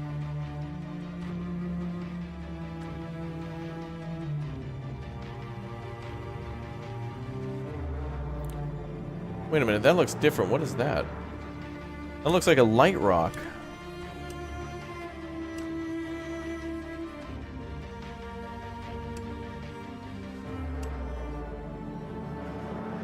No, it's the same. It is the same.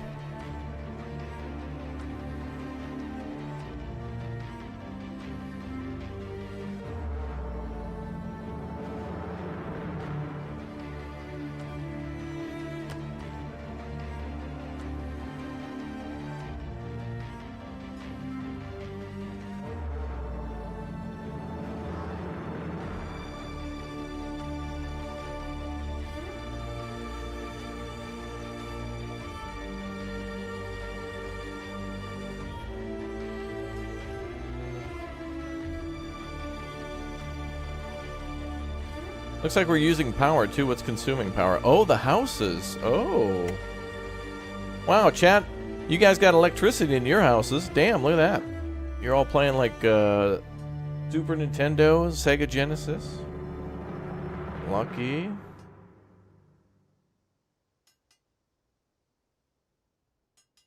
Thank you very much, Screech.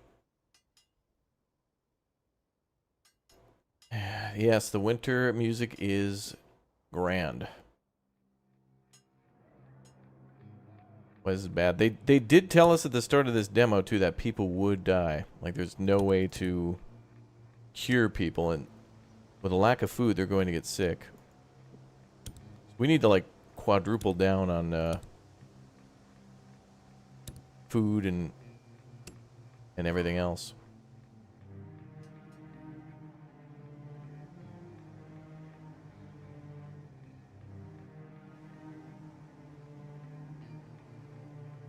I need more mushrooms, though. I need to be able to pull from 2. What's that?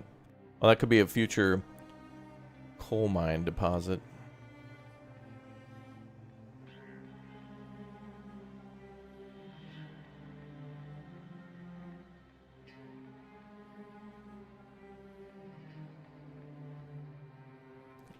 Yeah, maybe I'll put two gatherers next to each other.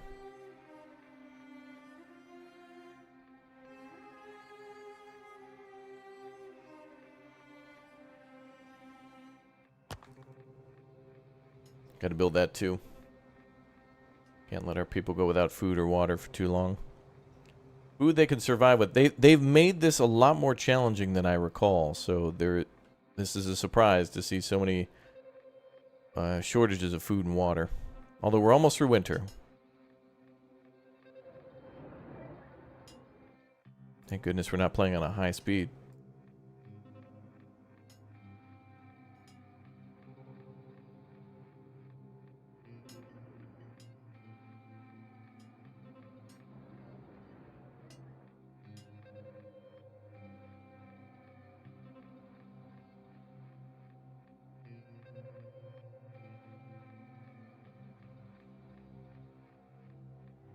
You know, we should do some more research. What else can we do?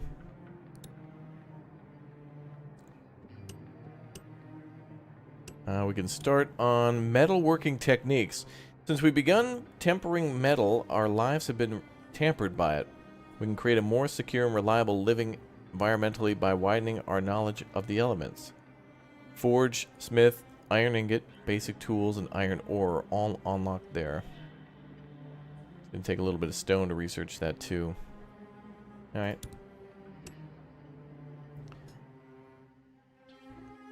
Doesn't look like we have to pay it all at once. Looks like it's just little by little.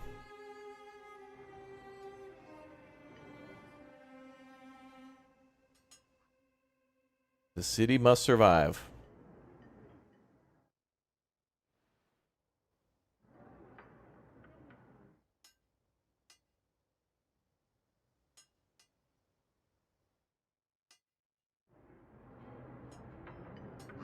Wait, how come we have 0 water? Producing 108, consuming 84.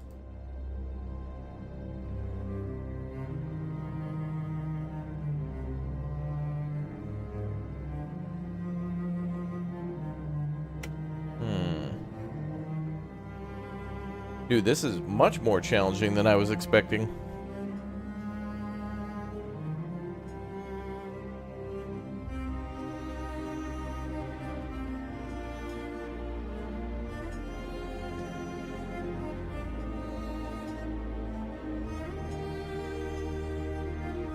Well, we're out of mushrooms, so we may as well turn these off now. Can't do anything until spring.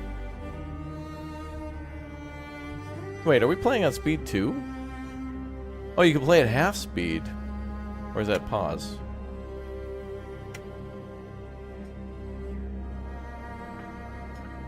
Okay.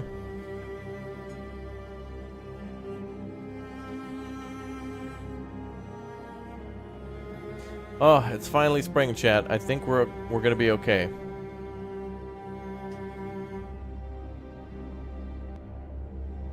We're at spring. People will survive. We got lucky.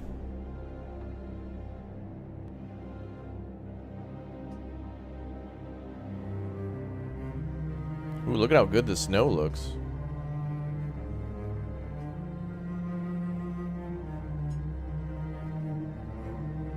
Well done.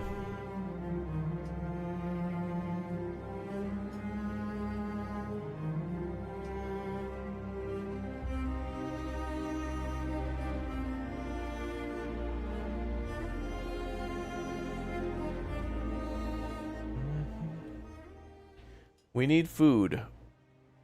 We are feeding on raw supply. Oh. So your people can eat raw food, but they don't prefer that. Well, the second mushroom farm is ready to go. Technology researched. Excellent. Good. Good.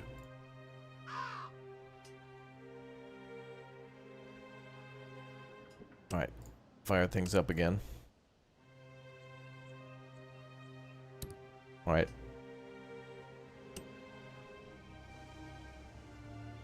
Oh, we can do 3. Will that triple our efficiency, though?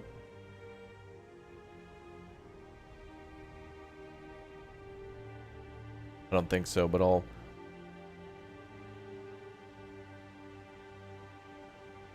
Nah, because here on the left side it doesn't show it increase. Oh, it does go up to 4.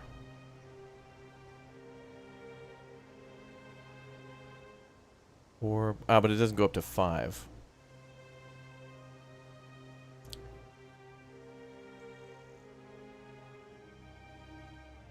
Lots of water down along this road. I'm going to build one more well here. We need that for the mushroom and for regular life.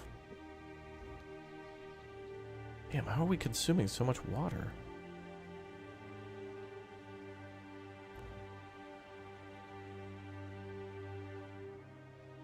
That seems like a better source. Maybe I'll try it. I'll try that one.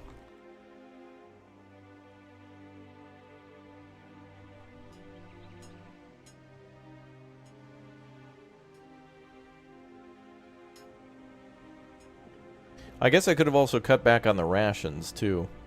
But I would rather give people regular rations and try to solve the problem than to deny them food. Since we have so many workers.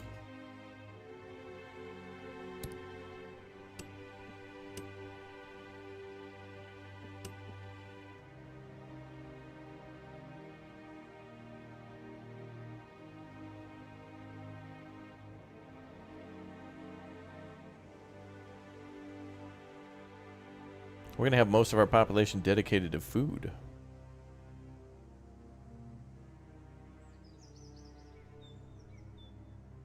Could be worse.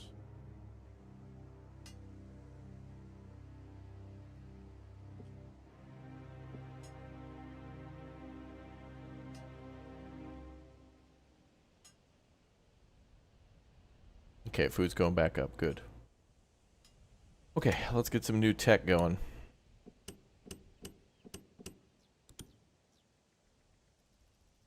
We need to start on gathering iron.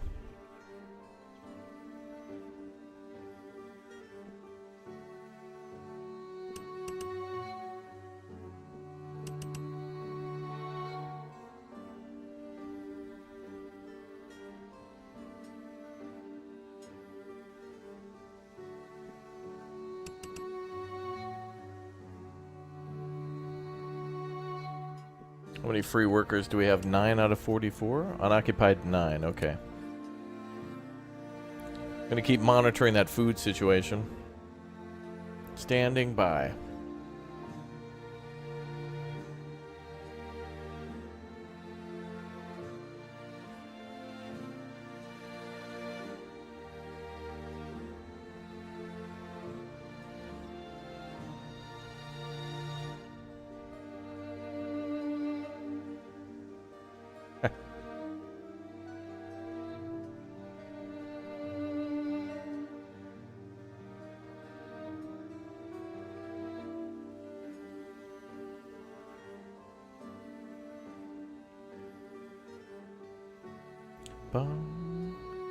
Alright.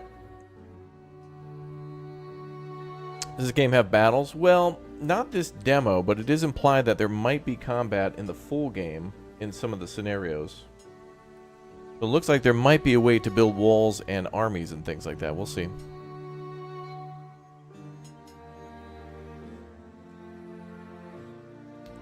Okay, 157. Alright, meals are looking good. What... Ah, look at that. We're producing 128, consuming 36. Okay, good. We got to get a big number ready for winter. Oh, yeah. Oh, look at that. Oh, baby. Mm-hmm. That's right. Mm-hmm. Muy bueno. Alright, I think we should build a few more homes. I want everybody to have a house. Each of the houses hold... Oh, I guess they did. Oh, cool. We have room for expansion. Excellent. So each home holds 10. We've got room for about 16 more people. Perfect. Okay.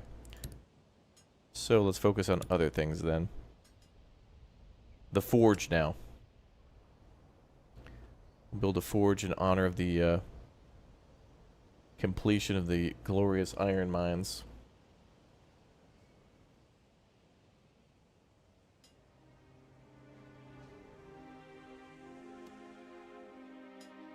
I think we should build a stockpile first, though.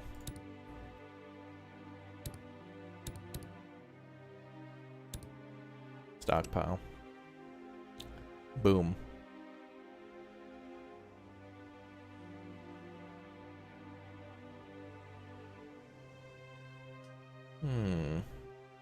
What's up, Iceman? Build a road between. And we'll build our stockpile there.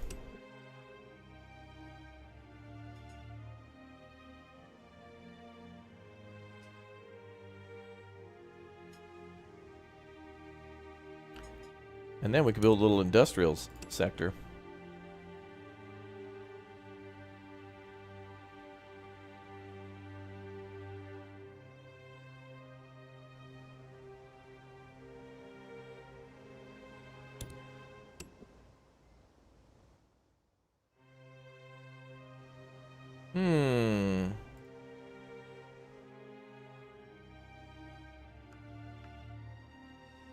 Nice.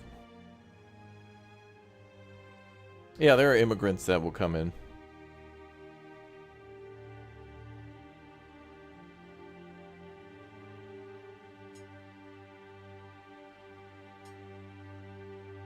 Soon.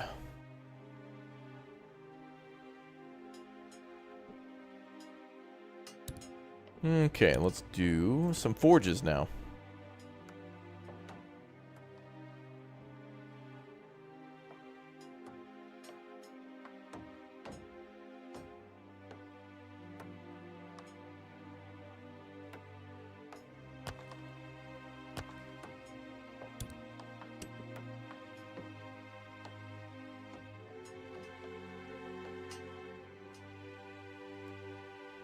Nice buildings, I know. Alright, cool. That'll speed up all of our work.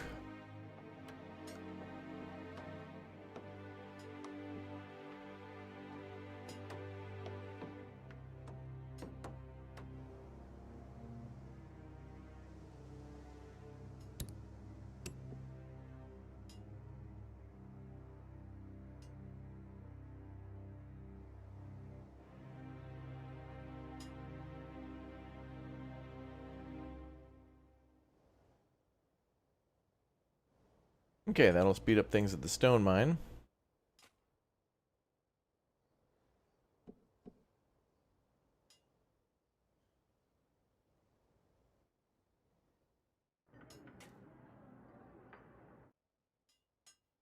Ooh, nice. They already brought stuff in.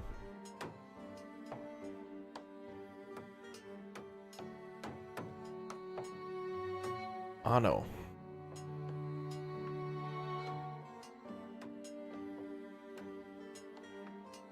Uh-oh. Tool supply is low. Well, we'll get to work on that. Once the forge is done, I think that'll make iron into ingots, and then we can make a tool shop nearby.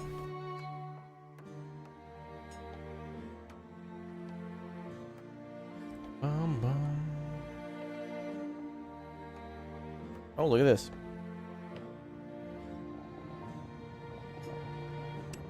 Alright, cool.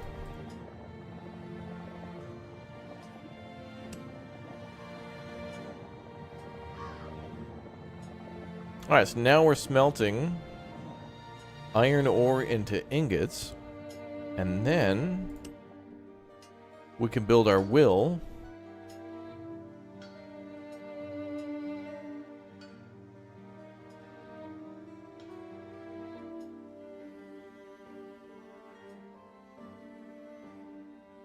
Right behind it. There are wagons in this game, and they did mention livestock in the tutorial. There are traders that apparently trade with, like, giant wagons that are pulled by elephants. So there might be trading in this game, and maybe we can get war elephants. I don't know.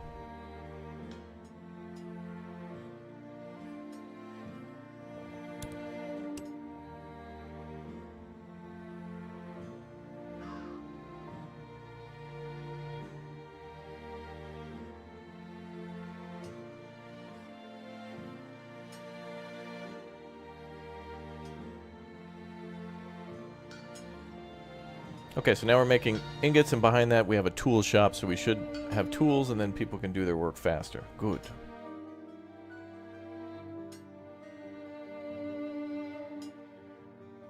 This pleases me, chat.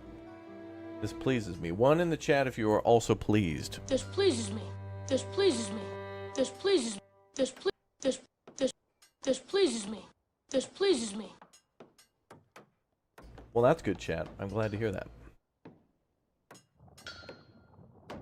This also pleases me.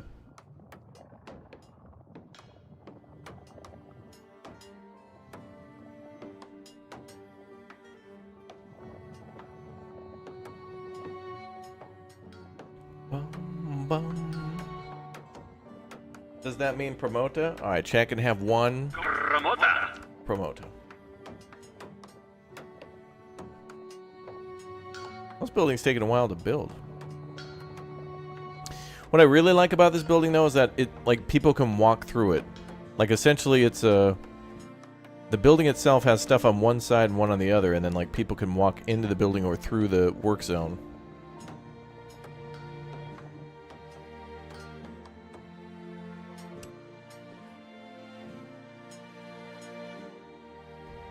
Alright, we only have 3 workers available for that.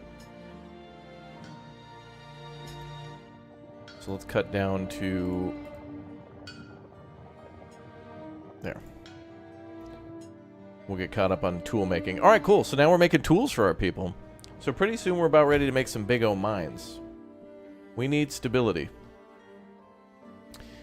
Setting standards. A message from the community. Chef. I know it says chief. Chef. It seems like we've been able to set things... Wait, what? Set things right with... settling down. Our small settlement, built by toiling day and night, now needs some security and stability. We should at least make sure that we have left our days of hunger and thirst behind. Meet the food and water demands of the whole population for 3 days on regular distribution. All right. Well, see, good thing I didn't cut it down. So now we got water coming in yep, and then food, yep. Mm-hmm. Commander and chef. Yeah, that's me.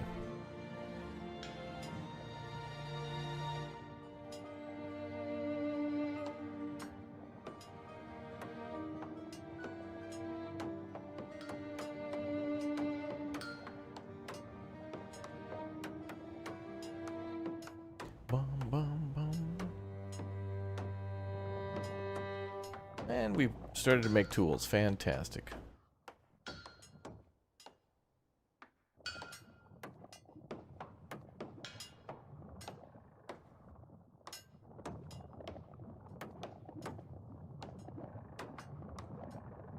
Oh, look at that. You can actually see the molten iron coming out.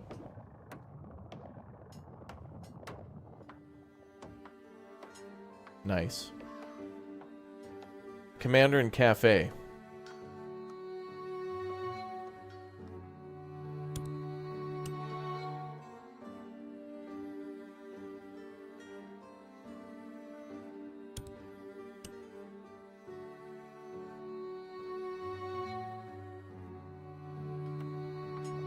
Nice.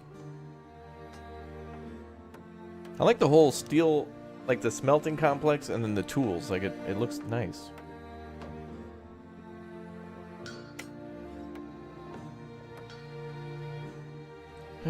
Fresh tools coming out. Nice.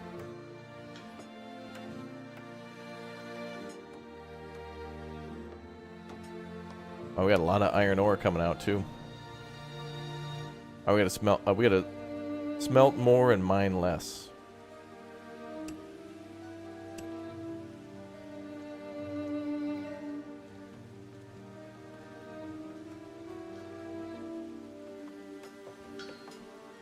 We'll probably need that iron for other things. Oh yeah, we're consuming a lot of it too.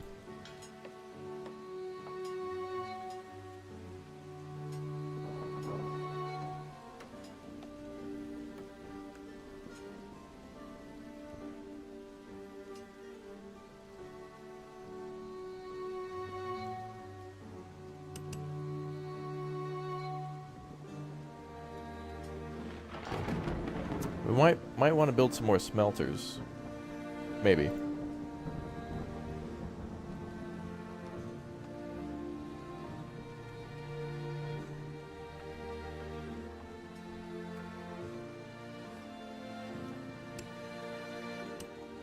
Could get more mushrooms, though.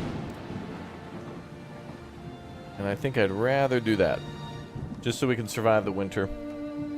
Because once winter hits, our mushroom supply is cut off.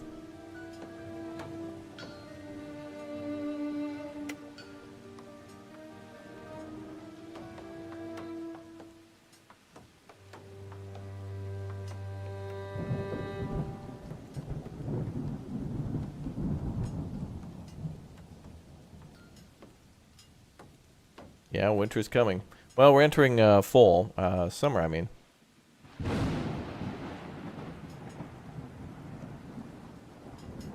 So we're still early.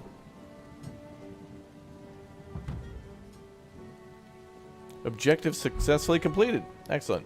Chef, we've overcome this trial. Source of joy for everyone, though a small one. What, to have food? You wanted the food. Hey, could we get more food? Sure, yeah, here's more food. Oh, cool. Oh, just cool? Like you're not happy? Oh. Well, what have you done for me lately? The quest I just completed, huh? No, I have new demands. Yeah, I love a good thunderstorm too, yep. And this one looks good.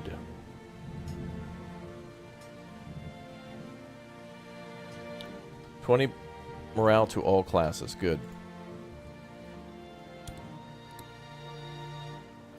Well, if we're going to do anything new at this camp, we need more people moving in.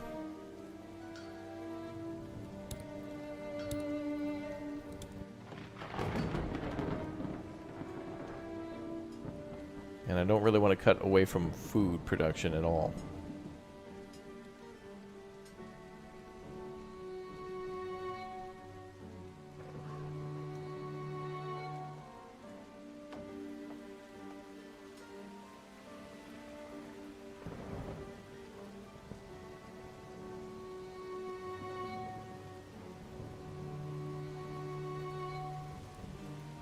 Hey, what's up, Outdoor Gaming? Things are going great here.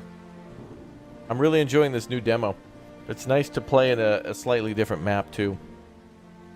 And with new parameters. Oh, are the trees kind of blowing in the wind? They're all kind of like leaning. Ooh. Nice.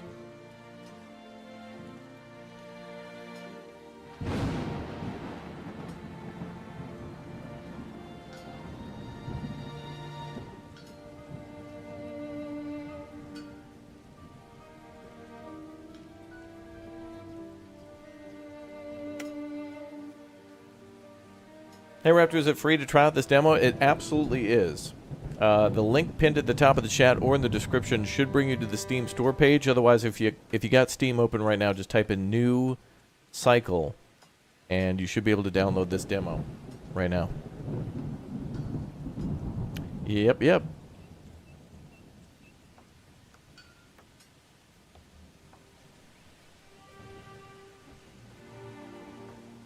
We have 3 free workers. Oh, I see. People just became adults. Alright. Well, let's research some new tech and see if we can get them some new jobs. We do have that metalworking. But we could start with hunting, which would allow us to produce leather, which would allow us to do clothing. And that would be kind of a smaller... That would be more beneficial to our population and might attract more people to move in. Yeah, clothes would... Yeah, let's do that. Let's finish off these. Let's do regular distribution of tools.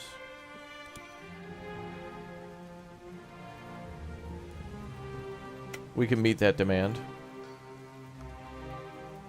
Yeah, we need adults to work. Children can be born and maybe they can move in with their parents if they immigrate to the town, but eventually they'll reach age and then you can have them assigned to work.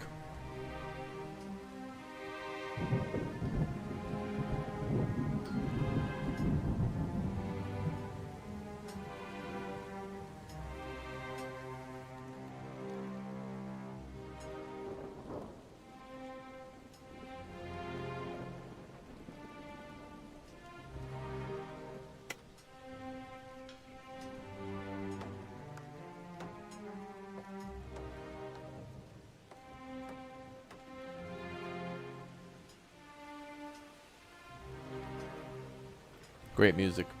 Really good music.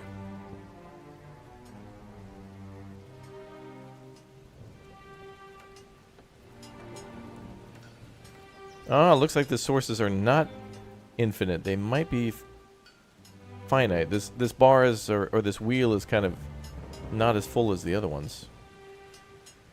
But when I click on the stone deposit, it doesn't say how much is left, so okay. This gives you old Warcraft vibes, the music? Really?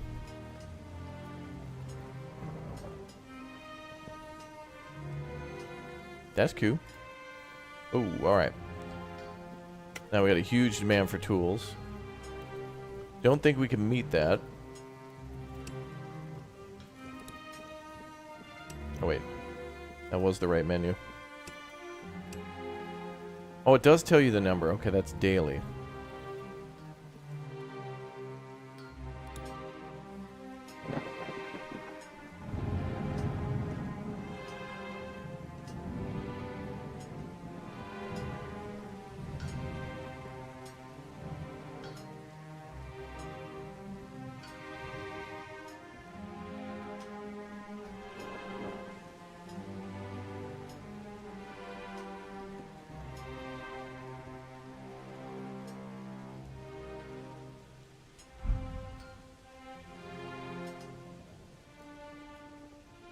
Meat, fish, and leather unlocked. Fantastic. Now we can get a power grid going and start getting electricity or surveillance and send out scouts.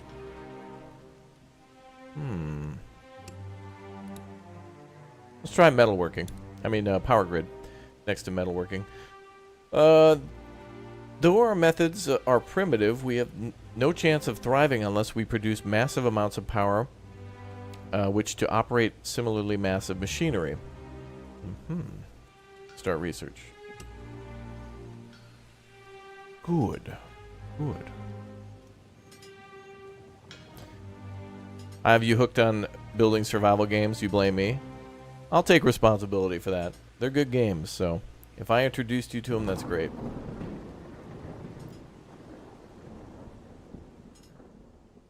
Oh, good. That number dropped down to 9. Either 9 or 26.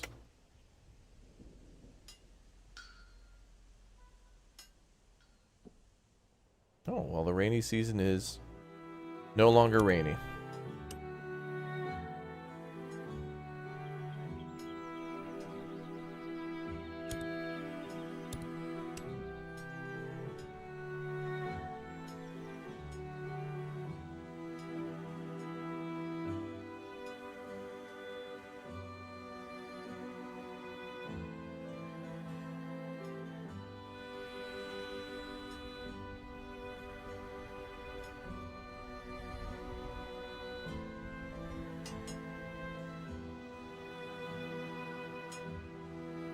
It's funny how those roads get built like that.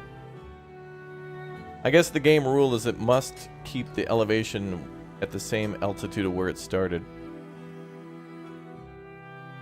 I mean, nice if there's terraforming in this game. I'd like it to be done like in Farthest Frontier.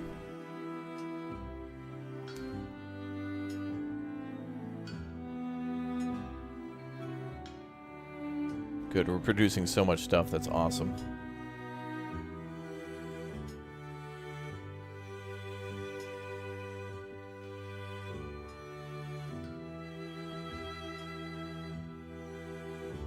I need more people if we're going to do iron, because I need to put more people in mining, then more people in smelting, and then I need to build another forge.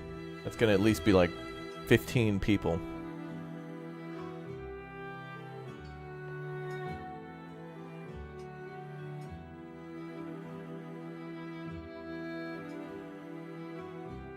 I introduced you to quite a lot. Good. That's all part of my evil plan. Convert everybody to a gamer.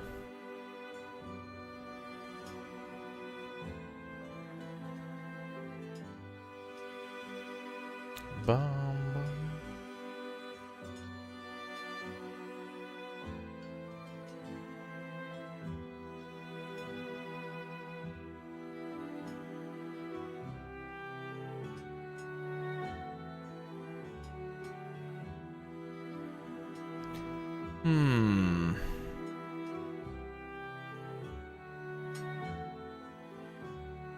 So we could do hunting.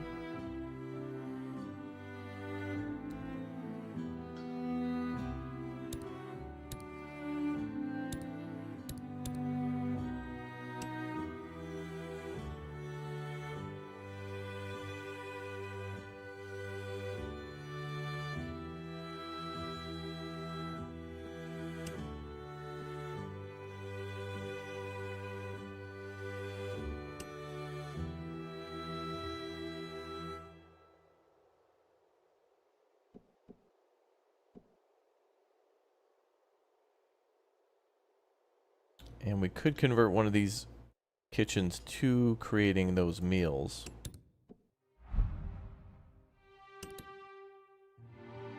Alright, we're going to convert to meat now.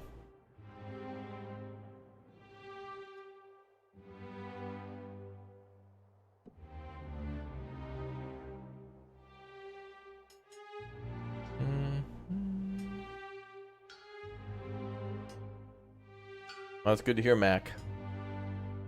Good.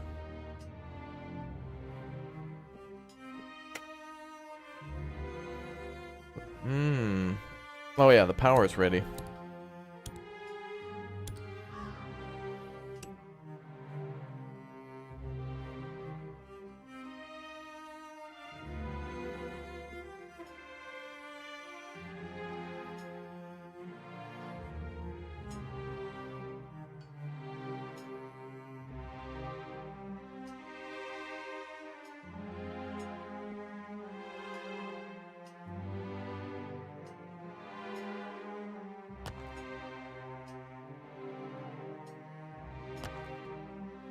Alright, let's start with 2 of those. Any idea what effect the wind has in the game? Oh, it's for the windmills. If you build them in certain areas, they have a much bigger benefit. They'll work anywhere on the map, I'm pretty sure, but if you put them in the right places where the wind blows the strongest, you get more production. Like the same as if you build like a well kind of near a more dry area, it produces a little less than if you build it near a big deposit of groundwater.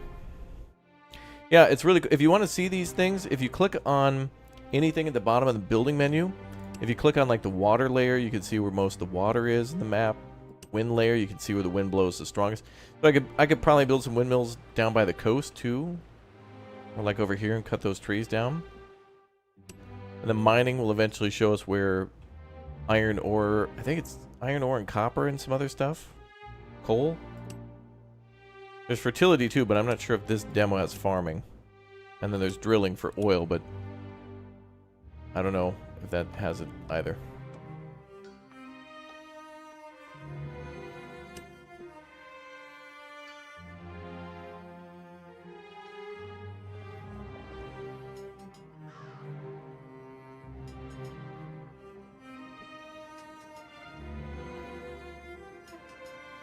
I'm going to switch this back to mushrooms.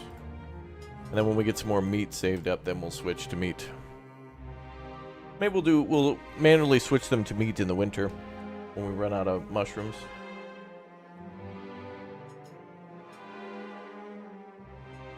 And the windmills are good.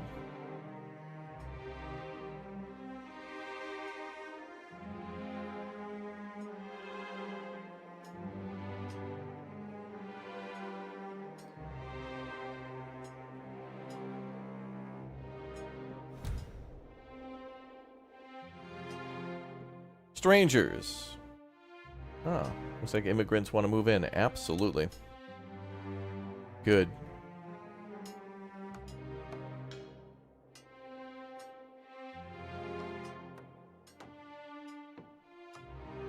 Welcome aboard. We need more people. So with that, let's get more people hunting or leather.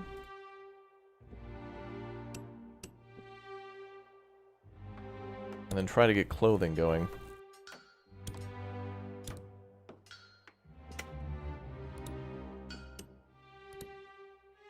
Surveillance. This will unlock...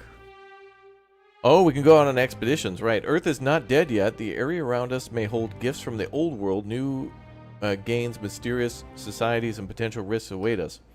Unlock the Scout Guild building. Begin. And we can send people out on expeditions.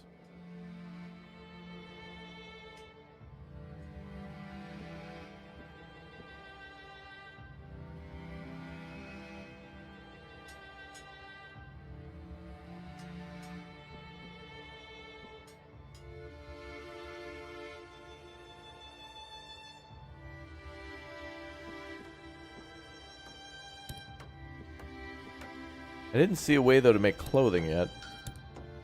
We might have to research later for that. Oh, damn.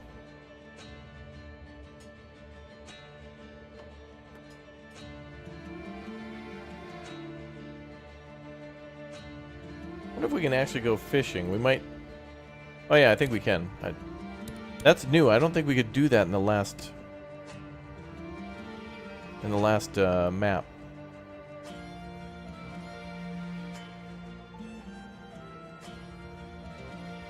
Ruin, the vanishing remnant of an old world. Some may still hold gifts for us. With the right resources and skilled hands, might be able to be brought back to life. Oh, damn! We can rebuild ruins of the old world? Oh. I wonder if we could do that with the scouts or whatever. If they can go in there and, like, look around and then... maybe able to, like, rebuild it, too. That'd be cool.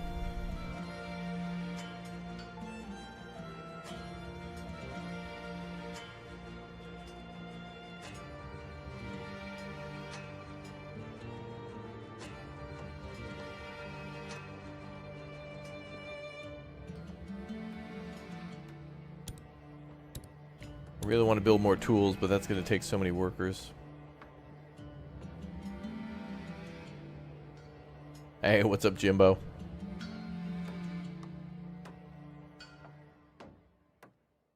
Alright, let's build a couple more houses.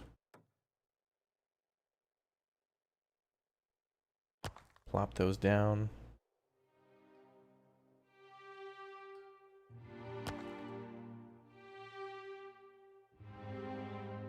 We'll start with 2. Iron limbs.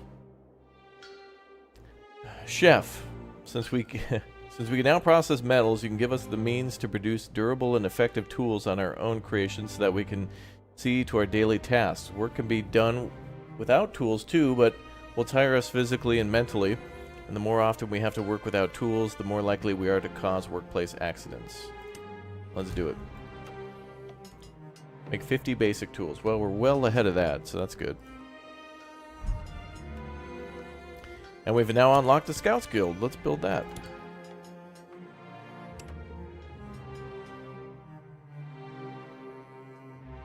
It's like a guard tower. Let's build them out here.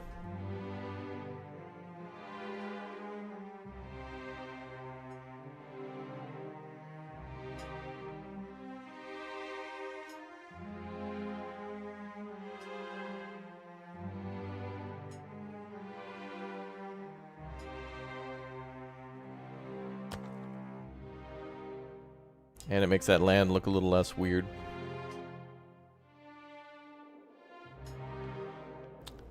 Hey, what's up, Richard? Welcome aboard, dude. Hi, everybody. Welcome, chat. Hope you're all enjoying the stream. Thanks for liking. Welcome to all the new members. Thanks for subscribing. Hope you're all enjoying the stream of News Cycle. I am. I think we did great with the food now. We certainly changed that situation. If we ever have a shortage, we have plenty of time to fix it. Plenty of buffer.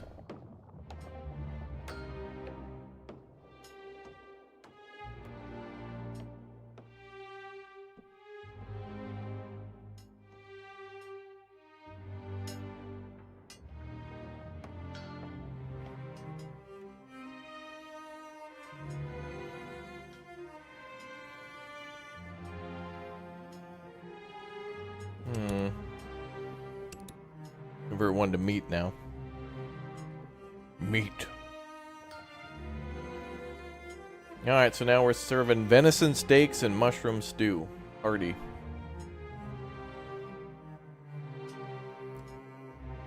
That is hearty.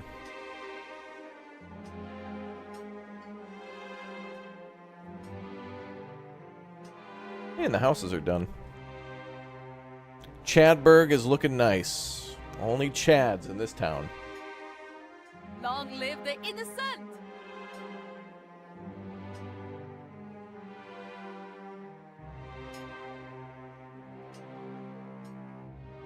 Bum, bum. You joined the Discord too? Oh, good. Well, welcome to everybody joining the Discord. Good.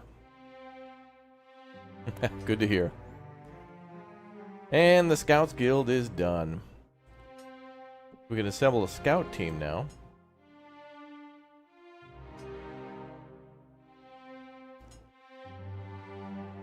Scout Team 1, Scout Team 2.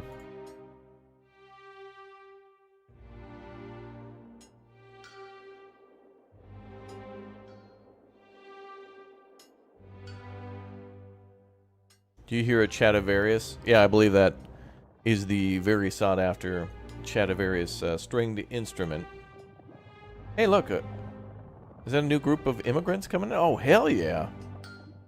Another group's coming in. This place is getting popular. They must have saw my mobile ads. Come on down to Camp Raptoria. Stuck at a post-apocalyptic grind? Come on down. Good. Oh, good. Now we're up to 16 people. Great.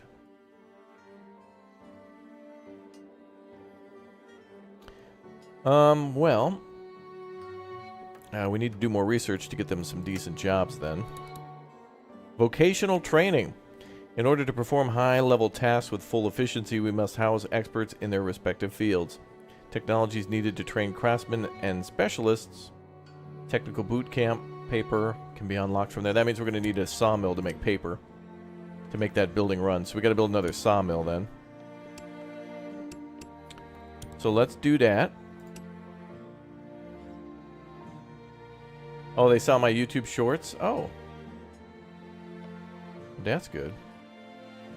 Tan and Screech have been doing a very good job with those.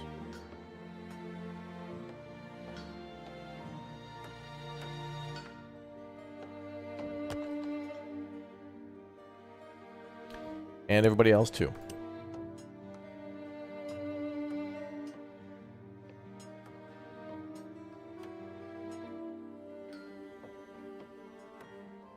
Now we're going to build a lumber mill that's going to become more of a paper mill now.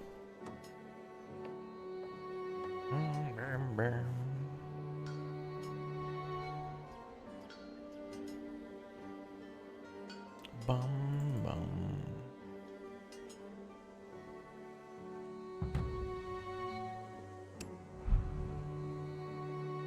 Although it's not a large stock, if we can produce and store at such a pace and make a habit out of it, producing at this pace, we can sustain our forward momentum. Good.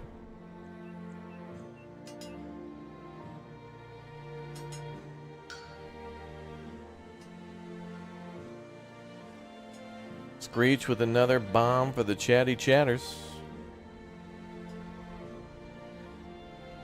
Wait, there's others who? Oh, people like Indrid who clip and Morgan, and of course I help too.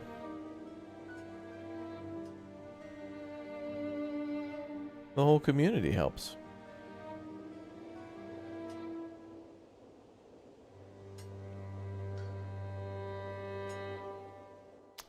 Okay.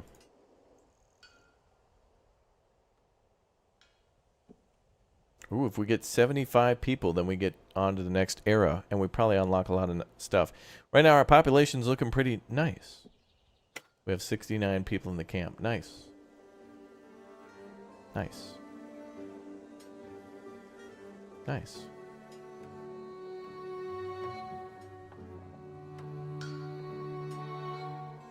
Nice.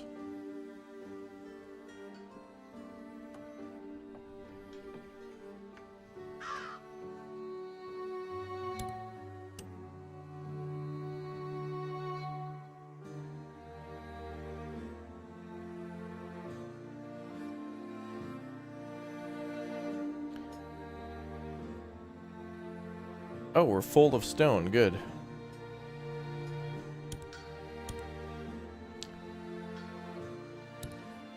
That'll probably change in a little bit.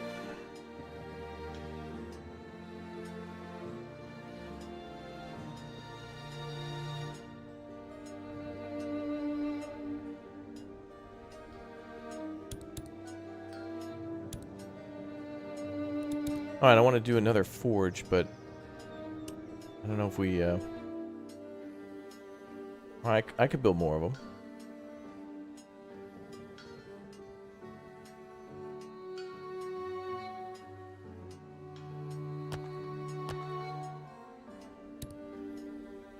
Alright, let's try to increase our tool output, because if we start building mines, they're going to need tools.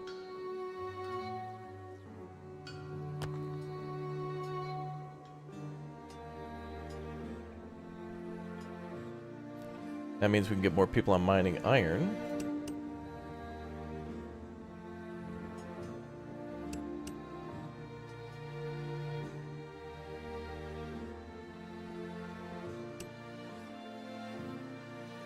And we'll probably need more people logging because we are about to start making paper.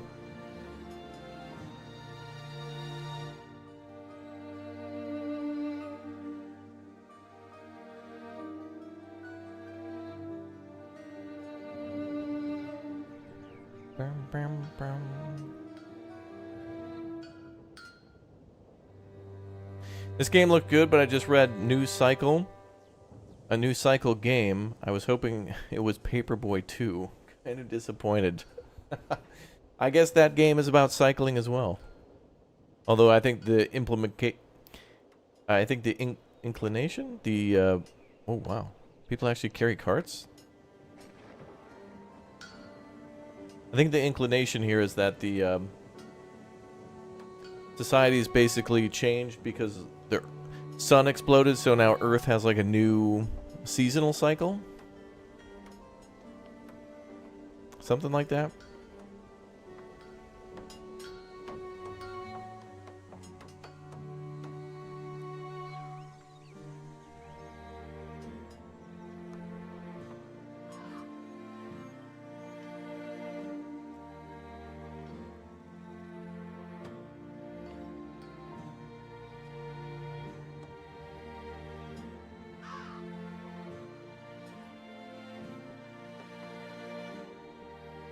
Okay, we're still researching.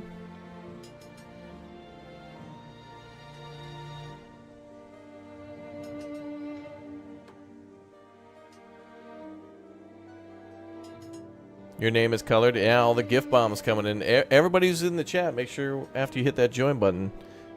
Well, everybody just make sure you hit join, and then in that menu, 3 dots come up on like the right side of that menu. And you can swing membership gifting over to allow, so if anybody drops a big O member bomb in the chat, you can automatically claim those. But you got to do it before they do it. Can't do it after.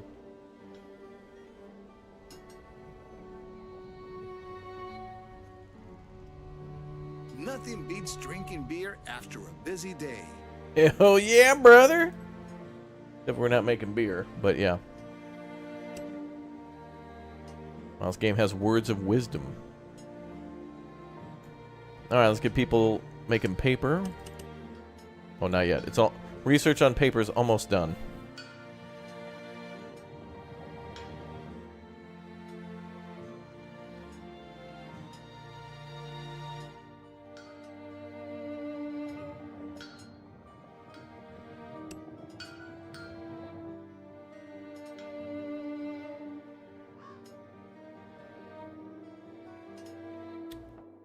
So it's a limited number? Well, yeah, if somebody comes in and drops like 20 gifted memberships, then, and if 30 people have turned on membership gifting, then, you know, only 20 of the 30 get randomly chosen by YouTube.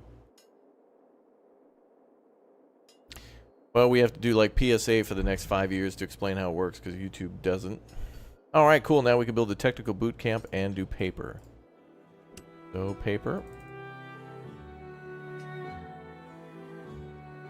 And let's build the technical boot camp. I don't know why they don't just call it a technical school or something.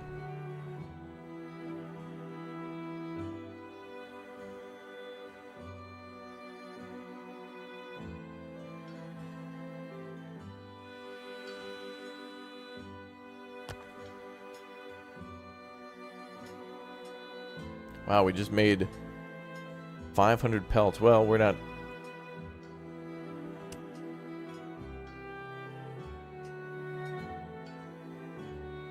We're not using the pelts, so they're just going to stack up. There you go, Rod, with the 5 bomb. Wow, thank you very much, Rod. Enjoy all your new emotes, folks. I think there's, do we still have our axe emote in there? You may as well get to work, chop, chop, chat. I'm cutting down those trees. You want to spam some tools in the chat. But a lot of our supplies are maxing out. That's a good thing. Oh no, I don't have workers for there. Yeah, it's okay. We'll add workers to the forges later. Yep. Chat's been hard at work cutting down those trees.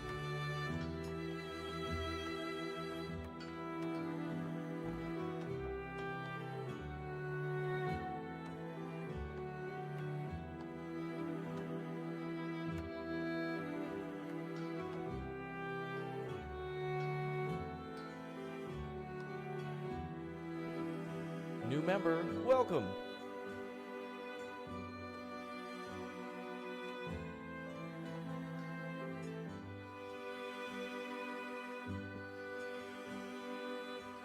Yeah, we could pull back a little bit on the mining.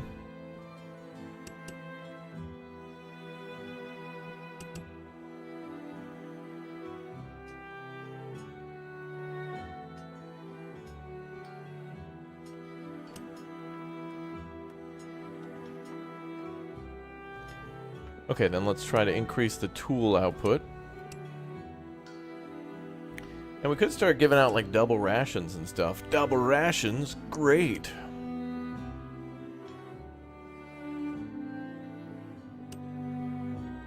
Start handing out that water.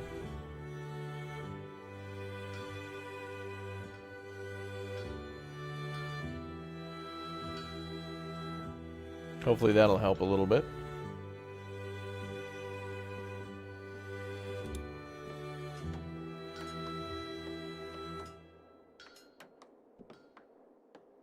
We're going to make it lavish.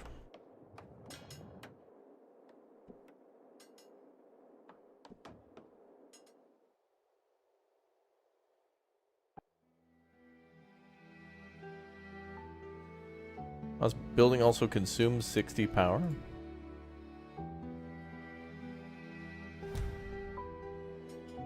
Paper need. Ability to transfer information. We've got more rapid progress, chef. Knowledge will gain more importance after these stages. As a community, we need to better produce and share knowledge into systematic methods. The path begins with processing paper. Let's do it. Produce 4 hundo. You got it.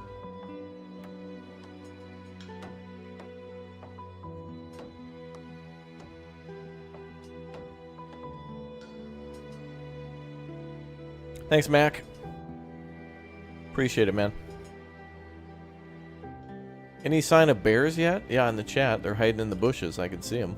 Nice try, chat. Can't conceal death like that.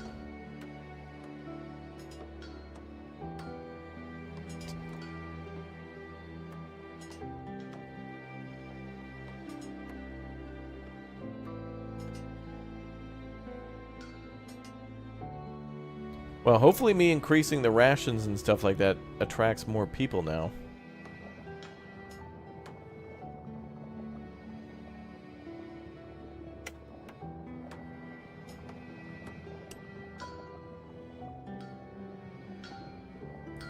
Hopefully it keeps morale high. Ooh, efficiency it's at 70. Nice. If we get up to 90, we get good morale. And that'll increase our output, which is going to compound positively, exponentially.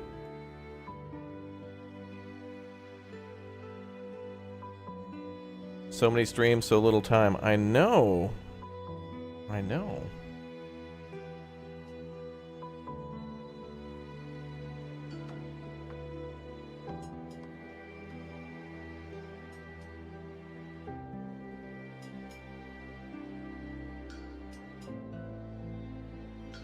-20. What happened?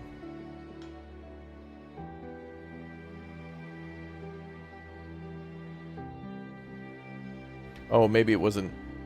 It wasn't that we did something wrong. It was probably a positive buff wearing off. Invasion machine, I do, yeah. I remember that.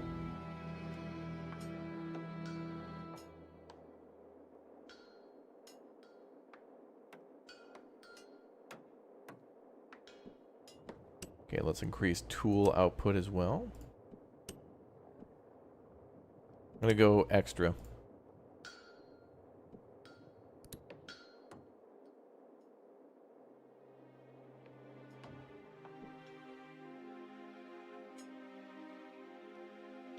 Wait, no.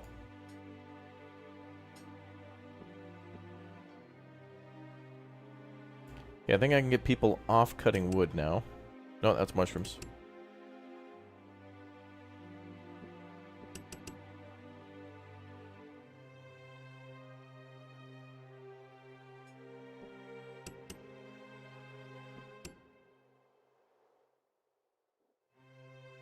Okay, we have 4 more workers.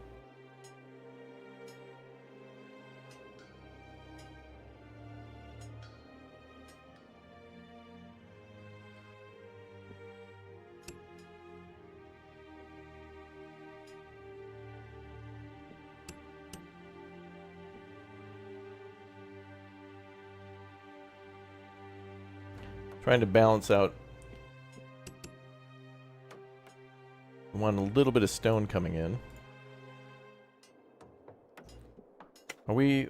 Oh, we're not researching, but we can't. Nothing else unlocked at the moment. Ah, but we did build our technical boot camp. Now this is interesting. This building works really cool because what you do here is you basically put people into school and then it's like a random dice roll as to whether or not they're going to graduate.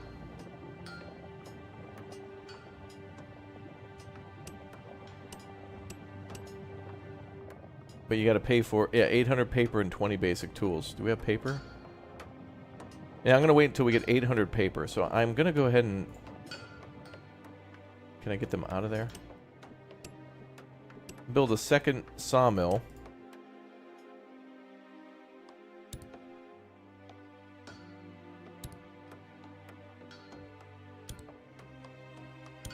Or lumber mill.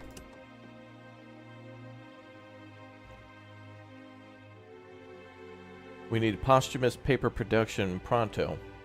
Preferably. Perhaps producing paper promptly will pacify any problems related to the production of paper.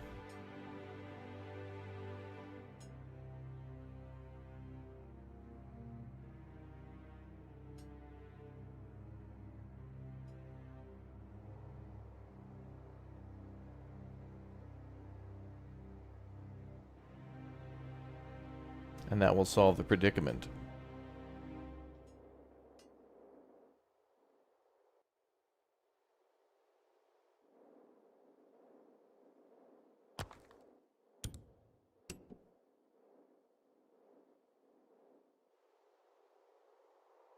Okay.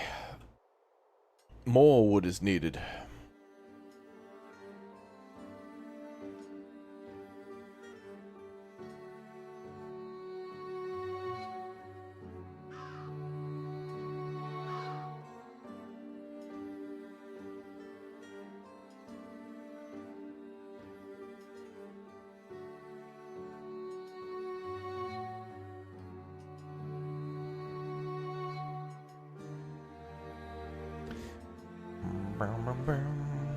Feels like the devs from Banish made this. I wonder what they're doing now. I hope good things.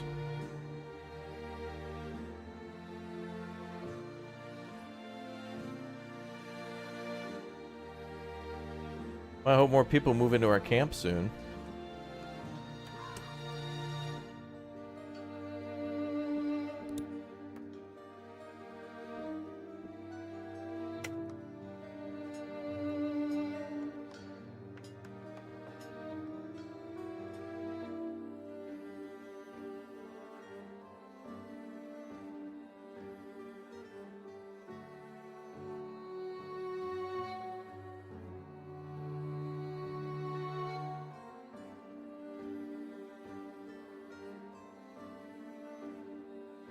Almost to 400 paper. Paper.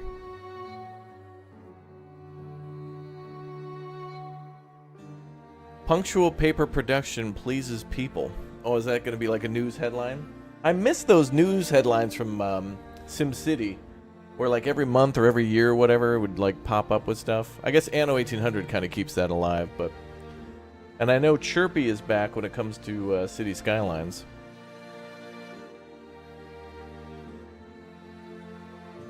You know what'd be nice is, I like this style, like in New Cycle or like in Frostpunk when your people come to you with like big demands. I want a mode like that in City Skylines too. I think that'd be great. Hey, we did our paper! Paper is an important contribution for new technological developments and other needs. We must not forget to keep sufficient stock at the ready. You mean standing by.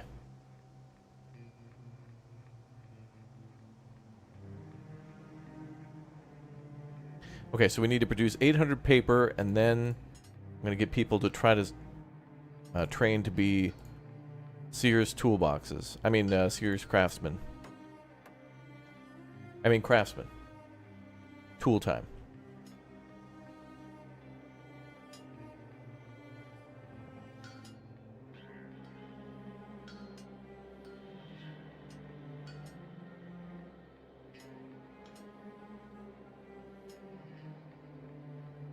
Oh, there we go.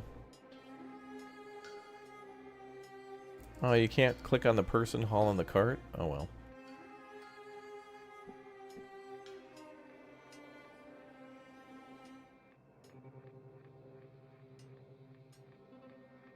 Ah, Flippers, thank you for raiding the channel. Welcome to you and your viewers.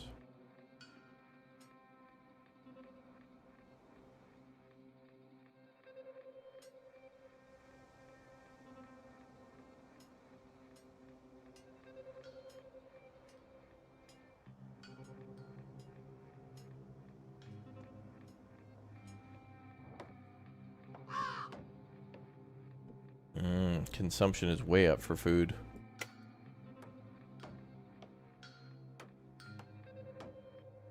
I'll keep the consumption up for a while to try to keep morale up. It almost seems not worthy to like turn up, like to do all the unless you can do all the things to get to the next morale tier. You may as well not turn it up. Like for this one, we don't get to the next tier until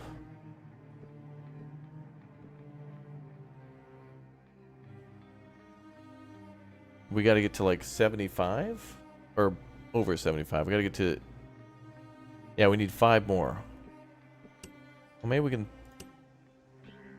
get the tools going, because if we can get that production, if we can get the morale up,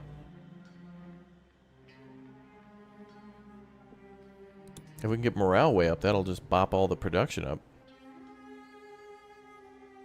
Bop. We can get them with the bop.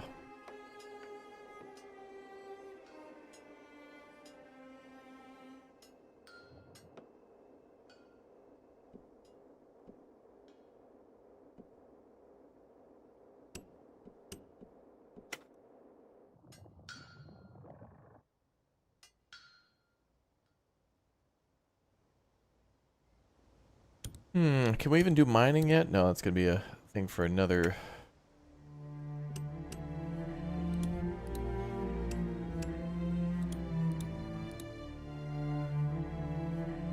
We haven't even unlocked mining. Actually, I don't even see mining listed here. I think later on we can unlock mines, but I don't see it listed yet. Alright, for the first time, I'm gonna speed up time a little bit.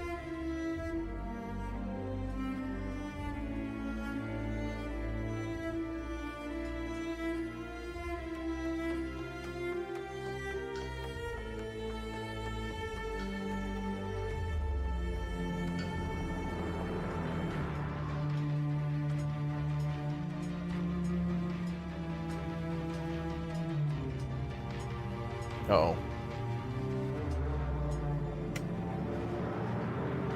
Big water problems.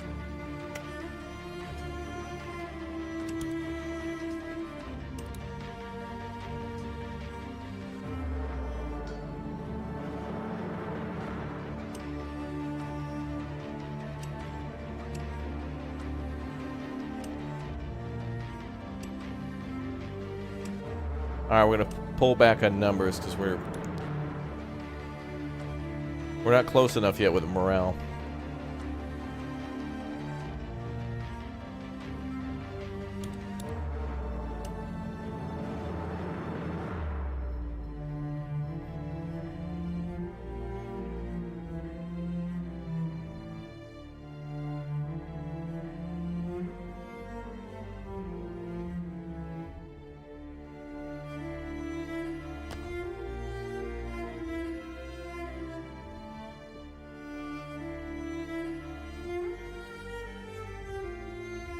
Also, for whatever reason, we stopped producing as much water.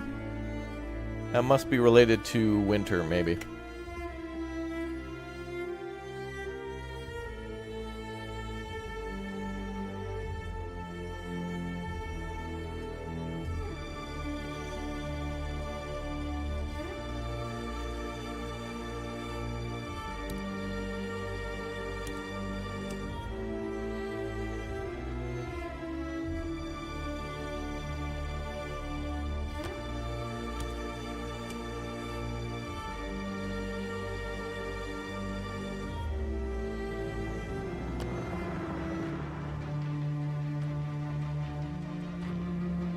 I want to see what we could do for that ruin up there. I want to be able to build that, or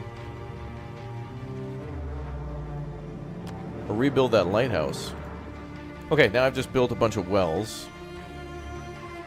Wherever will we find water in winter? I don't know. If only there was some sort of abundant water source all around us, above, below. Oh well.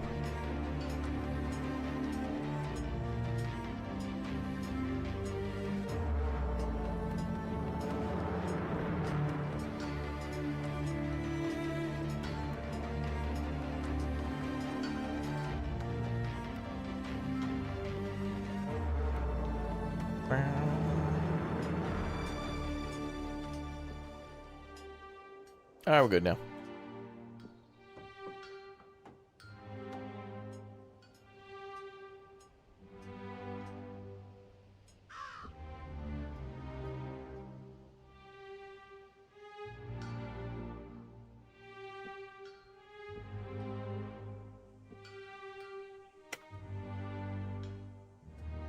Okay, we have over 1,000 paper. Now what we could do here is, if we get better classes of workers, I think we can put them in these buildings and then they'll produce even more. Just by being like a better class of worker.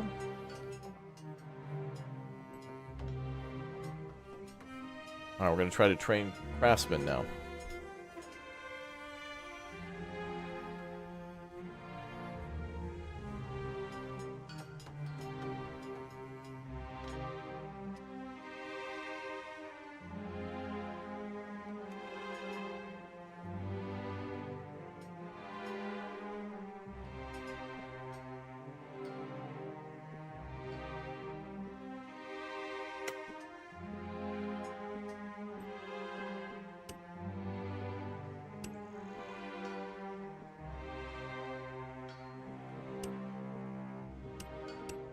Alright, I'm going to bring numbers back up.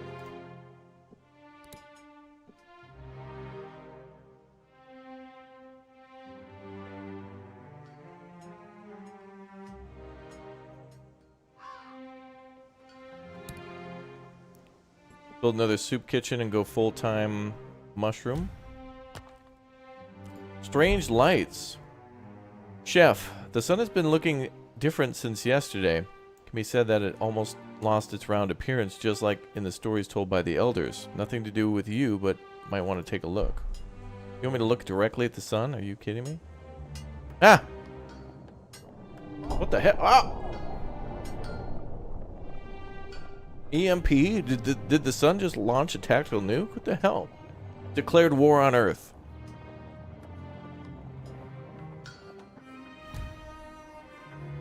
Uh-oh. Uh-oh. Bad omen. All those stories told are true. Our eyes witnessed it. A century later, the same disaster is upon us again. We're not as fragile as the modern world facing it at first, but we're more confident that it'll bring nothing but harm. How and in what way, time will tell. The sun's gonna attack. It's preparing its forces.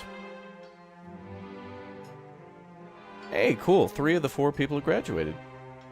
Good job.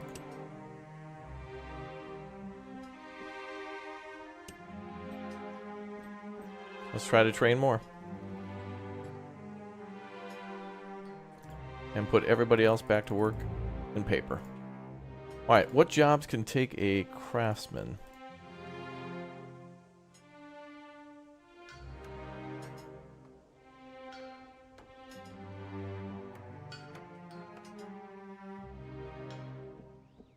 Ooh, we can go to the new era.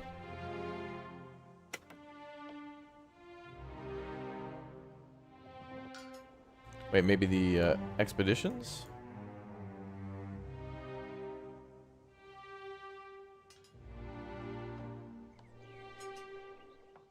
I'm not sure, but we're going to try to train them.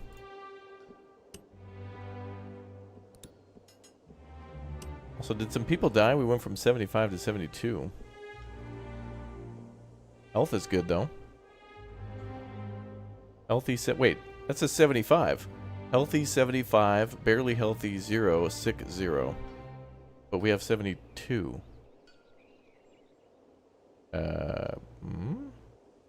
Math broke.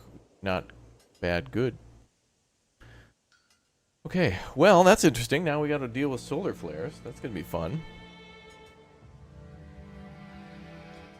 Yeah, the sun has launched a war against Earth. Yes.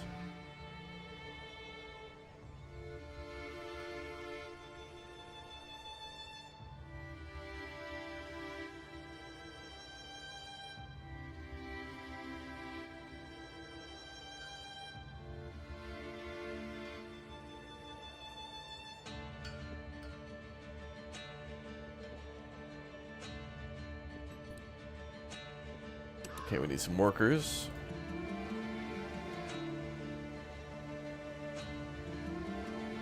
Okay, I don't know if I want to get any more craftsmen until I can find out what they do. So let's turn these off. Try to make more food.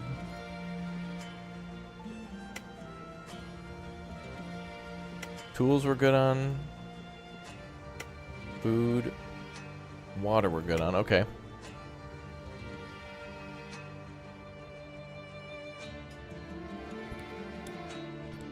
Let's see if we can build anything new. Nope.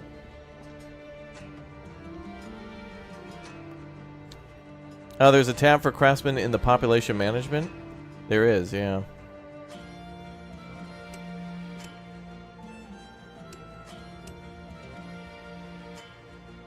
But I don't know what we can do with them.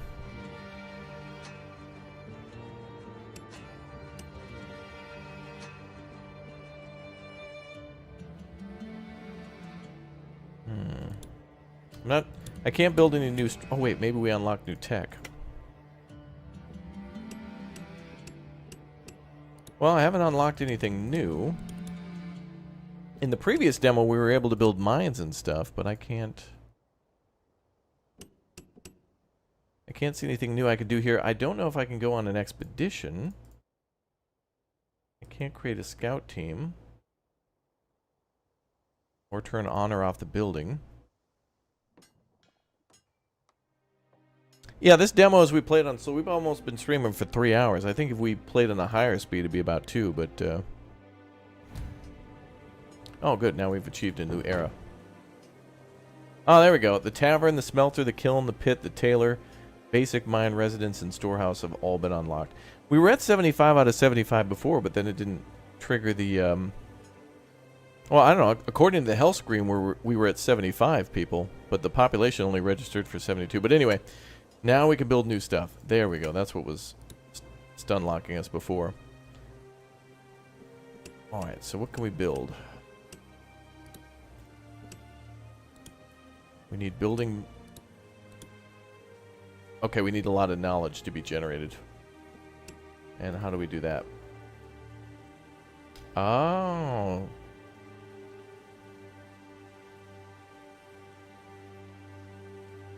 76 knowledge per day. So we just got to wait time-wise.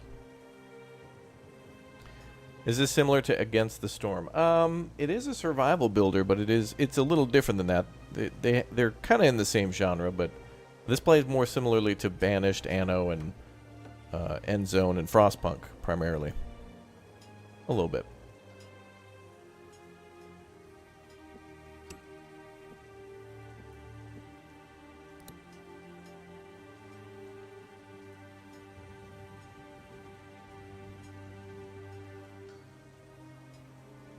Oh, looks like they're almost done training.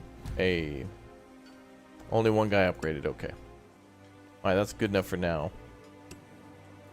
Now we got 4 craftsmen. But now we can build new stuff. We just got to research it. So we've unlocked the pit, which we can use to mine stone, clay, and sand. The basic mine, we can use that for, I think, iron mining, coal, and copper. The kiln, which can make bricks. The tailor, which can make clothing for us. We have the tavern unlocked, too, which we could build downtown for chat to hang out at. We'll get an internet connection there. It'll be great, chat. You'll love it. And you guys can do competitive Mario Kart. Although, given Nintendo's copyrights, we'll have to call it... Italian-American small business owner specializing in plumbing, but also private eye investigating a kidnapping of a young girl simulator. Alright, the first thing we can get is community needs at 4,300. Or weaving, but we need building first, which is there. So we need 3,950 for that. Okay, so at this point it looks like we just need to wait for... knowledge to come in over time? So we just need time to pass in order to like generate knowledge. So I guess I'm gonna just make a little bit of paper.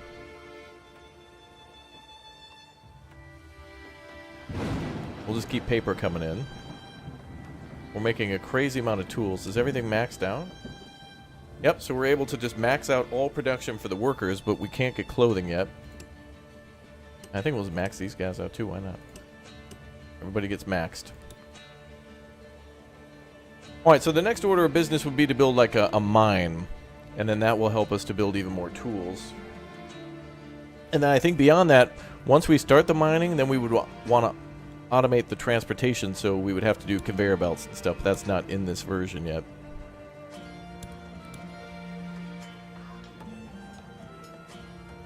Pretty damn amazing how we built this place.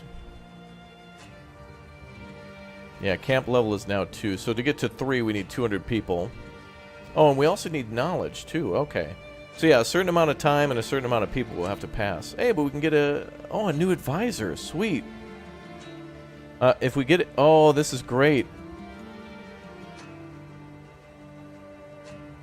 So we can assign a naturalist, a smelter, or a foreman to get a bonus. We can also do a welder, an engineer, a sawyer, a blacksmith, or a different type of blacksmith. But our current bonuses are efficiency, farm action, early harvest. Okay, we don't have a farm. Tool production would be increased, or all gather jobs, action, rush hour. I think we'll do it for all gathering. That'd be mushrooms. I think that might count for wood and other things too. We get an action, though. Oh, we can get 2. Nice. Alright, we'll go with these 2, then.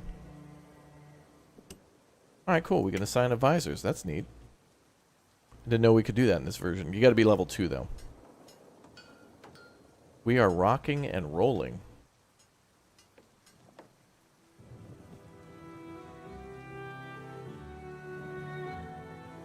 Nice to see a lot of things maxing out. Alright, we need to iron mine more stuff.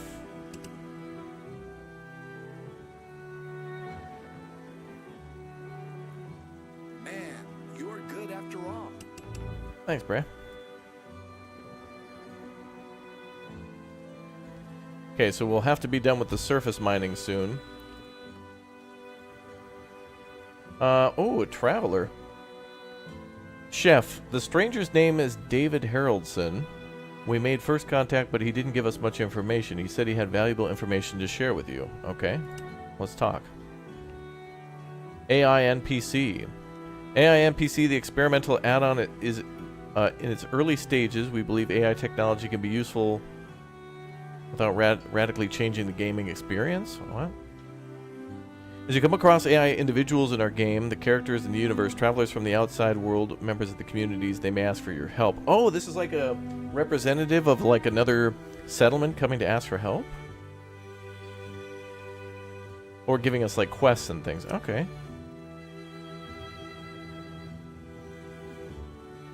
The plugin is a beta. Thank you for your understanding. Wait, online? The hell is this?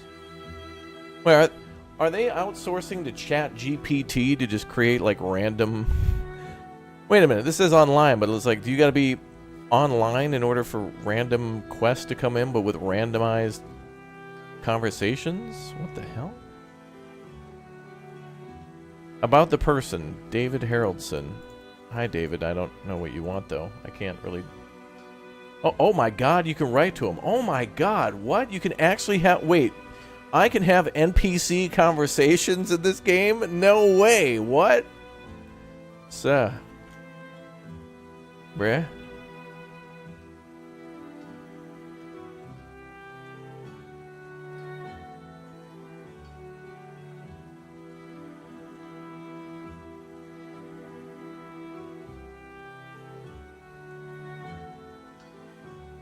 I'm sorry.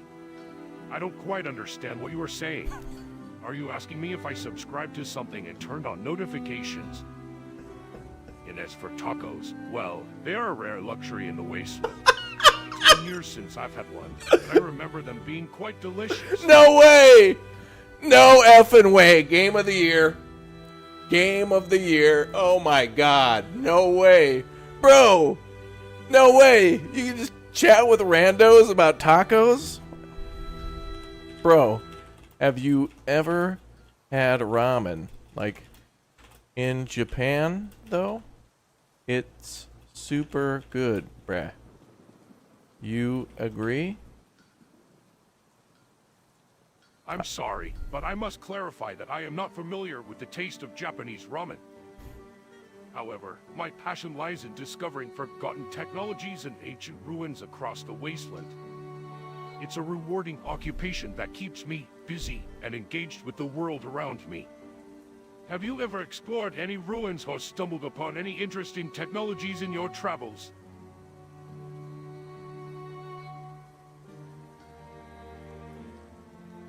Ramen's a pretty interesting technology, bro. I'm glad you think so, my friend. But let me tell you, in this post-apocalyptic world, we don't have much high technology like computers or cars. We have to make do with what we have. Speaking of which, I was hoping I could talk to you about something important. David, please. We are already talking about the importance of ramen. Bro. I'm sorry. I don't quite understand what you mean by the importance of ramen, bro.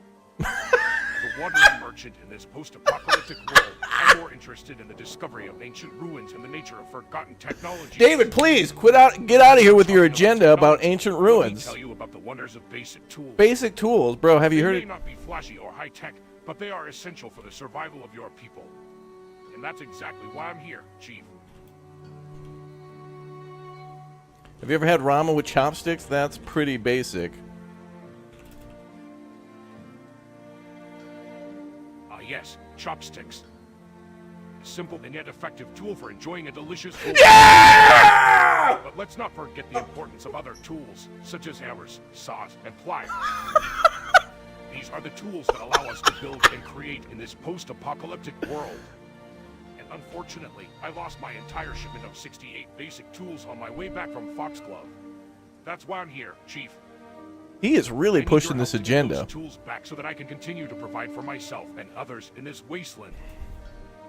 David, do you know what's better than 68 tools? If What do you have if you have one more than 68 tools? David. Well, Chief, if you're trying to be clever, I'd say the answer is obvious. You have 69 tools. But let's not get distracted here. I need those basic tools to fulfill my end of a trade deal with the folks over in Foxglove. Unfortunately, my cargo fell into a riverbed and I lost everything.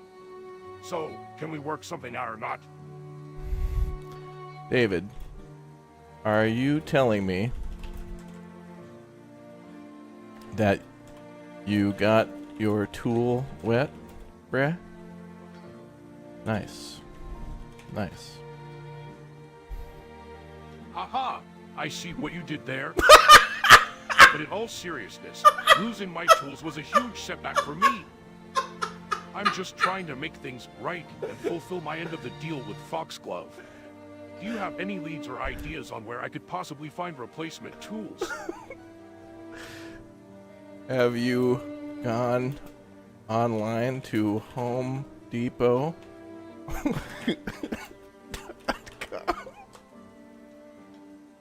No, my friend, I haven't gone to HomeDepot.com because I don't need to. You see, I'm a watering merchant who travels from one settlement to another. I trade in goods that are far more valuable than what you can find on some fancy website. And let me tell you something, there's no substitute for the real thing when it comes to tools and survival gear. Oh my Instead of god. wasting your time browsing the internet, I'll be out there, exploring ancient ruins and discovering forgotten technologies that could change the course of history. Oh my god, dude. Game of the year. I cannot believe this. I cannot believe. Instead of it just being a generic, hi, I'm the trader from Foxglove. Do you want to trade 68 tools? This is the room of requirement.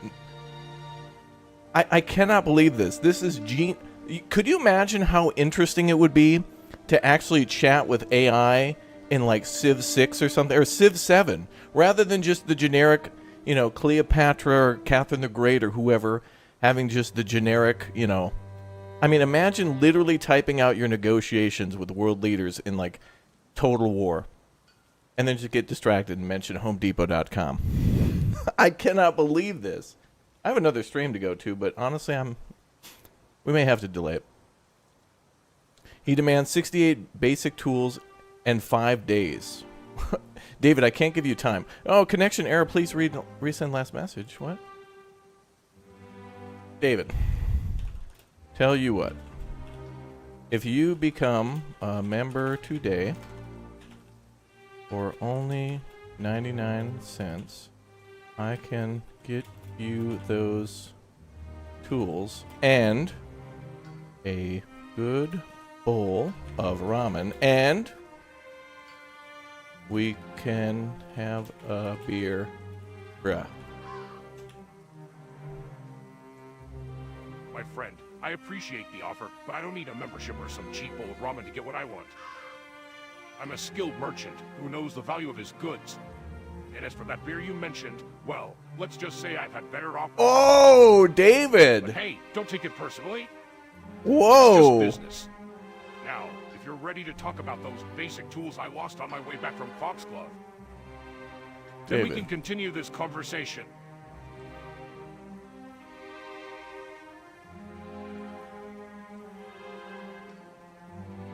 David, you underestimate my unlimited power. Have you ever tried to plug in an extension cord to itself? Truly unlimited.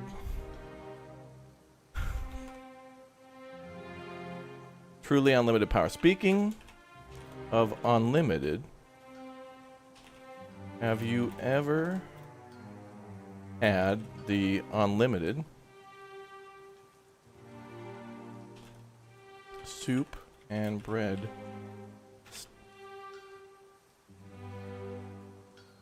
sticks from Olive Garden? They were fire. back in 2023.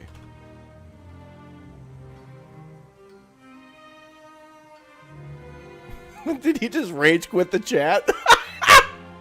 I think David laughed. He just laughed, dude. The AI got so pissed at me, it just left. I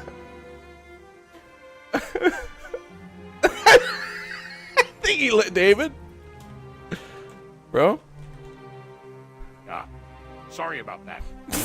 I was lost and thought about the great deals I'm going to make once I get those tools back. Speaking of But a enough great about deal. me. Let's get back to business. Are you willing to help me retrieve the tools that fell into the deep riverbed while crossing a damaged bridge? Well, Remember, there's no substitute for quality tools in this post-apocalyptic world. And I have other settlements waiting for my merchandise. So what do you say, Chief? Are you up for a little adventure? Oh, I'm sorry. Did you say something, Chief? It's Damn. hard to hear you over the sound of all these amazing deals I'm going to make once I get those deals. But don't worry, I'll make sure to save a few for you. After all, it's not every day that you get to do business with a skilled and experienced merchant like myself. Listen here, buddy. I'm not your bro. I'm a wandering trader who's been surviving in this harsh wasteland for years. I don't have time for casual chit-chat or internet slang. If you want to do good business with me, you better show some respect and professionalism. Oh, I'm sorry, David. Now, let's get back to the matter at hand. Did you leave the chat again? My lost cargo of 68 basic tools. Do you have what it takes to join me?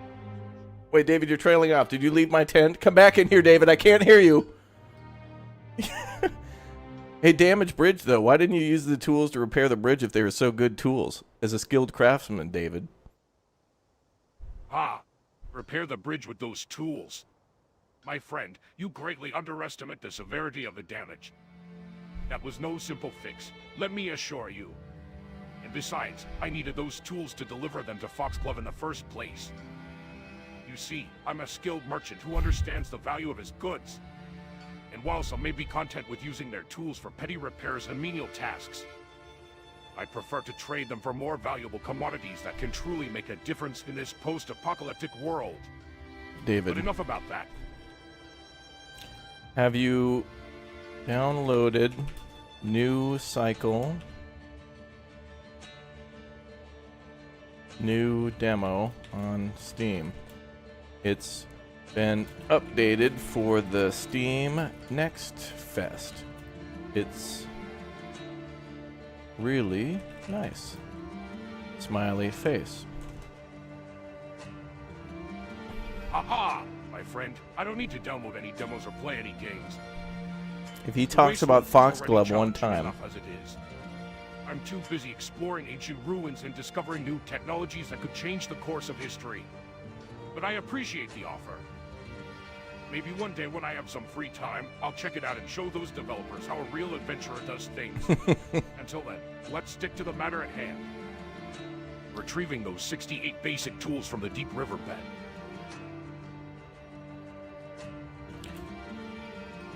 Okay, David, you have a deal. Excellent, Chief. I knew you were a person of good judgment and negotiation skills. With your help, we'll retrieve those tools in no time, and I'll be able to continue trading with other settlements. And as for that Steam demo you mentioned earlier, let me tell you something. I don't need video games to keep myself entertained. David, it's I have a living whole rent-free. world You of already adventure mentioned and that. Discovery waiting for me out there in the wasteland. But hey, to each their own, right? Now, let's get ready and set out on this mission together. That is very nice that the developers built a survival city builder around their actual game, which is this text-based adventure game. It is very... They've mislabeled this on Steam. This is not a post-apocalyptic city builder survival game. This is a text-based adventure with some other gameplay in the background or something. Wow, this is genius. I've never seen this before. This actually blows my mind, dude. More games need this, dude. Like, having the power to just troll the AI, but having it, like, come back and, like, clap your cheeks with some witty comeback is genius. I'm telling you guys, games need Game of the Year. Game of the Year. It's a sponsored stream, but Game of the Year. All right, David, I accept the deal. Also, David, you looking pretty cute in those overalls, though. Like, just saying. Well, thank you for the compliment, Chief. Mm-hmm. I have to admit, these overalls are pretty comfortable and practical for life on the road. But let's not get too distracted by fashion, shall we? We have a mission to complete and tools to retrieve. Who knows what kind of adventures and discoveries await us out there in the wasteland? So let's focus on the task at hand and make this happen. Let's go, David. That's the spirit, Chief. Yeah! I can see you're getting into the adventurous mindset. I am. And as for those overalls, well, let's just say they're not just for they're practical and durable, just like me. Oh, David, But enough please. about fashion. Let's focus on our mission. DM me after the stream, We have a long Dave. journey ahead of us, filled with danger and excitement. Relax. But with your help and my expertise, we'll make it through in one piece and retrieve those 68 basic tools.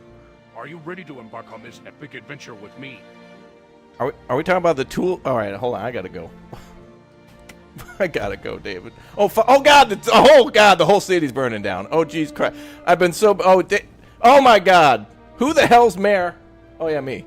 Oh God! I've been so. I've been so busy trolling chat AI. The whole damn town burned down.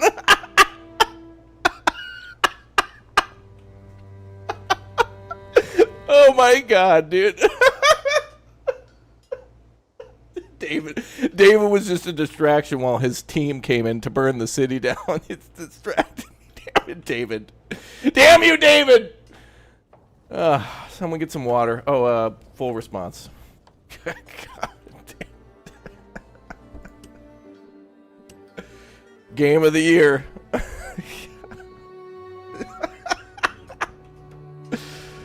Oh my God. All right, we can send those out to David. All right. God, I need to save before anything else burns down. Oh my God. Oh boy. All right. I can't believe that. Wow. That adds so much to the game unnecessarily. It's great. I can't believe how much fun that is. I hope more games employ that in the future. That would be just genius. That means every time you talk to a character in a game with traders or something like that, you could have a completely different experience every time that you do it, where it's like it's the same thing. You know, they have the same objective of trying to get tools to Foxglove, but they ask for it in different ways. All right, folks, well, we're simply out of time. I want to play this more. I'm just having so much fun, dude. But the New Cycle demo is out now on Steam. You can download it. Link at the top of the chat, link in the description, or just simply go to Steam and type in New Cycle for the Steam Next Fest. But hey, don't go anywhere. We got a new video going live right now on the channel as well. So if you'd like to check that one out, I'm going to send you over there right now live. So thank you very much, everybody, for watching. And I'll be in my next stream in just a little bit. I'll probably be a little late to that. We're going to check out other Steam demos, such as New Cycle, that again has its demo out for free right now. So yeah, we're going to check out city builders, survival games, and other ones. And this is certainly a survival city builder. So anyway, enjoy the new video. I got to go have a rest and see if. Oh, David DM'd me. Okay, I got to go.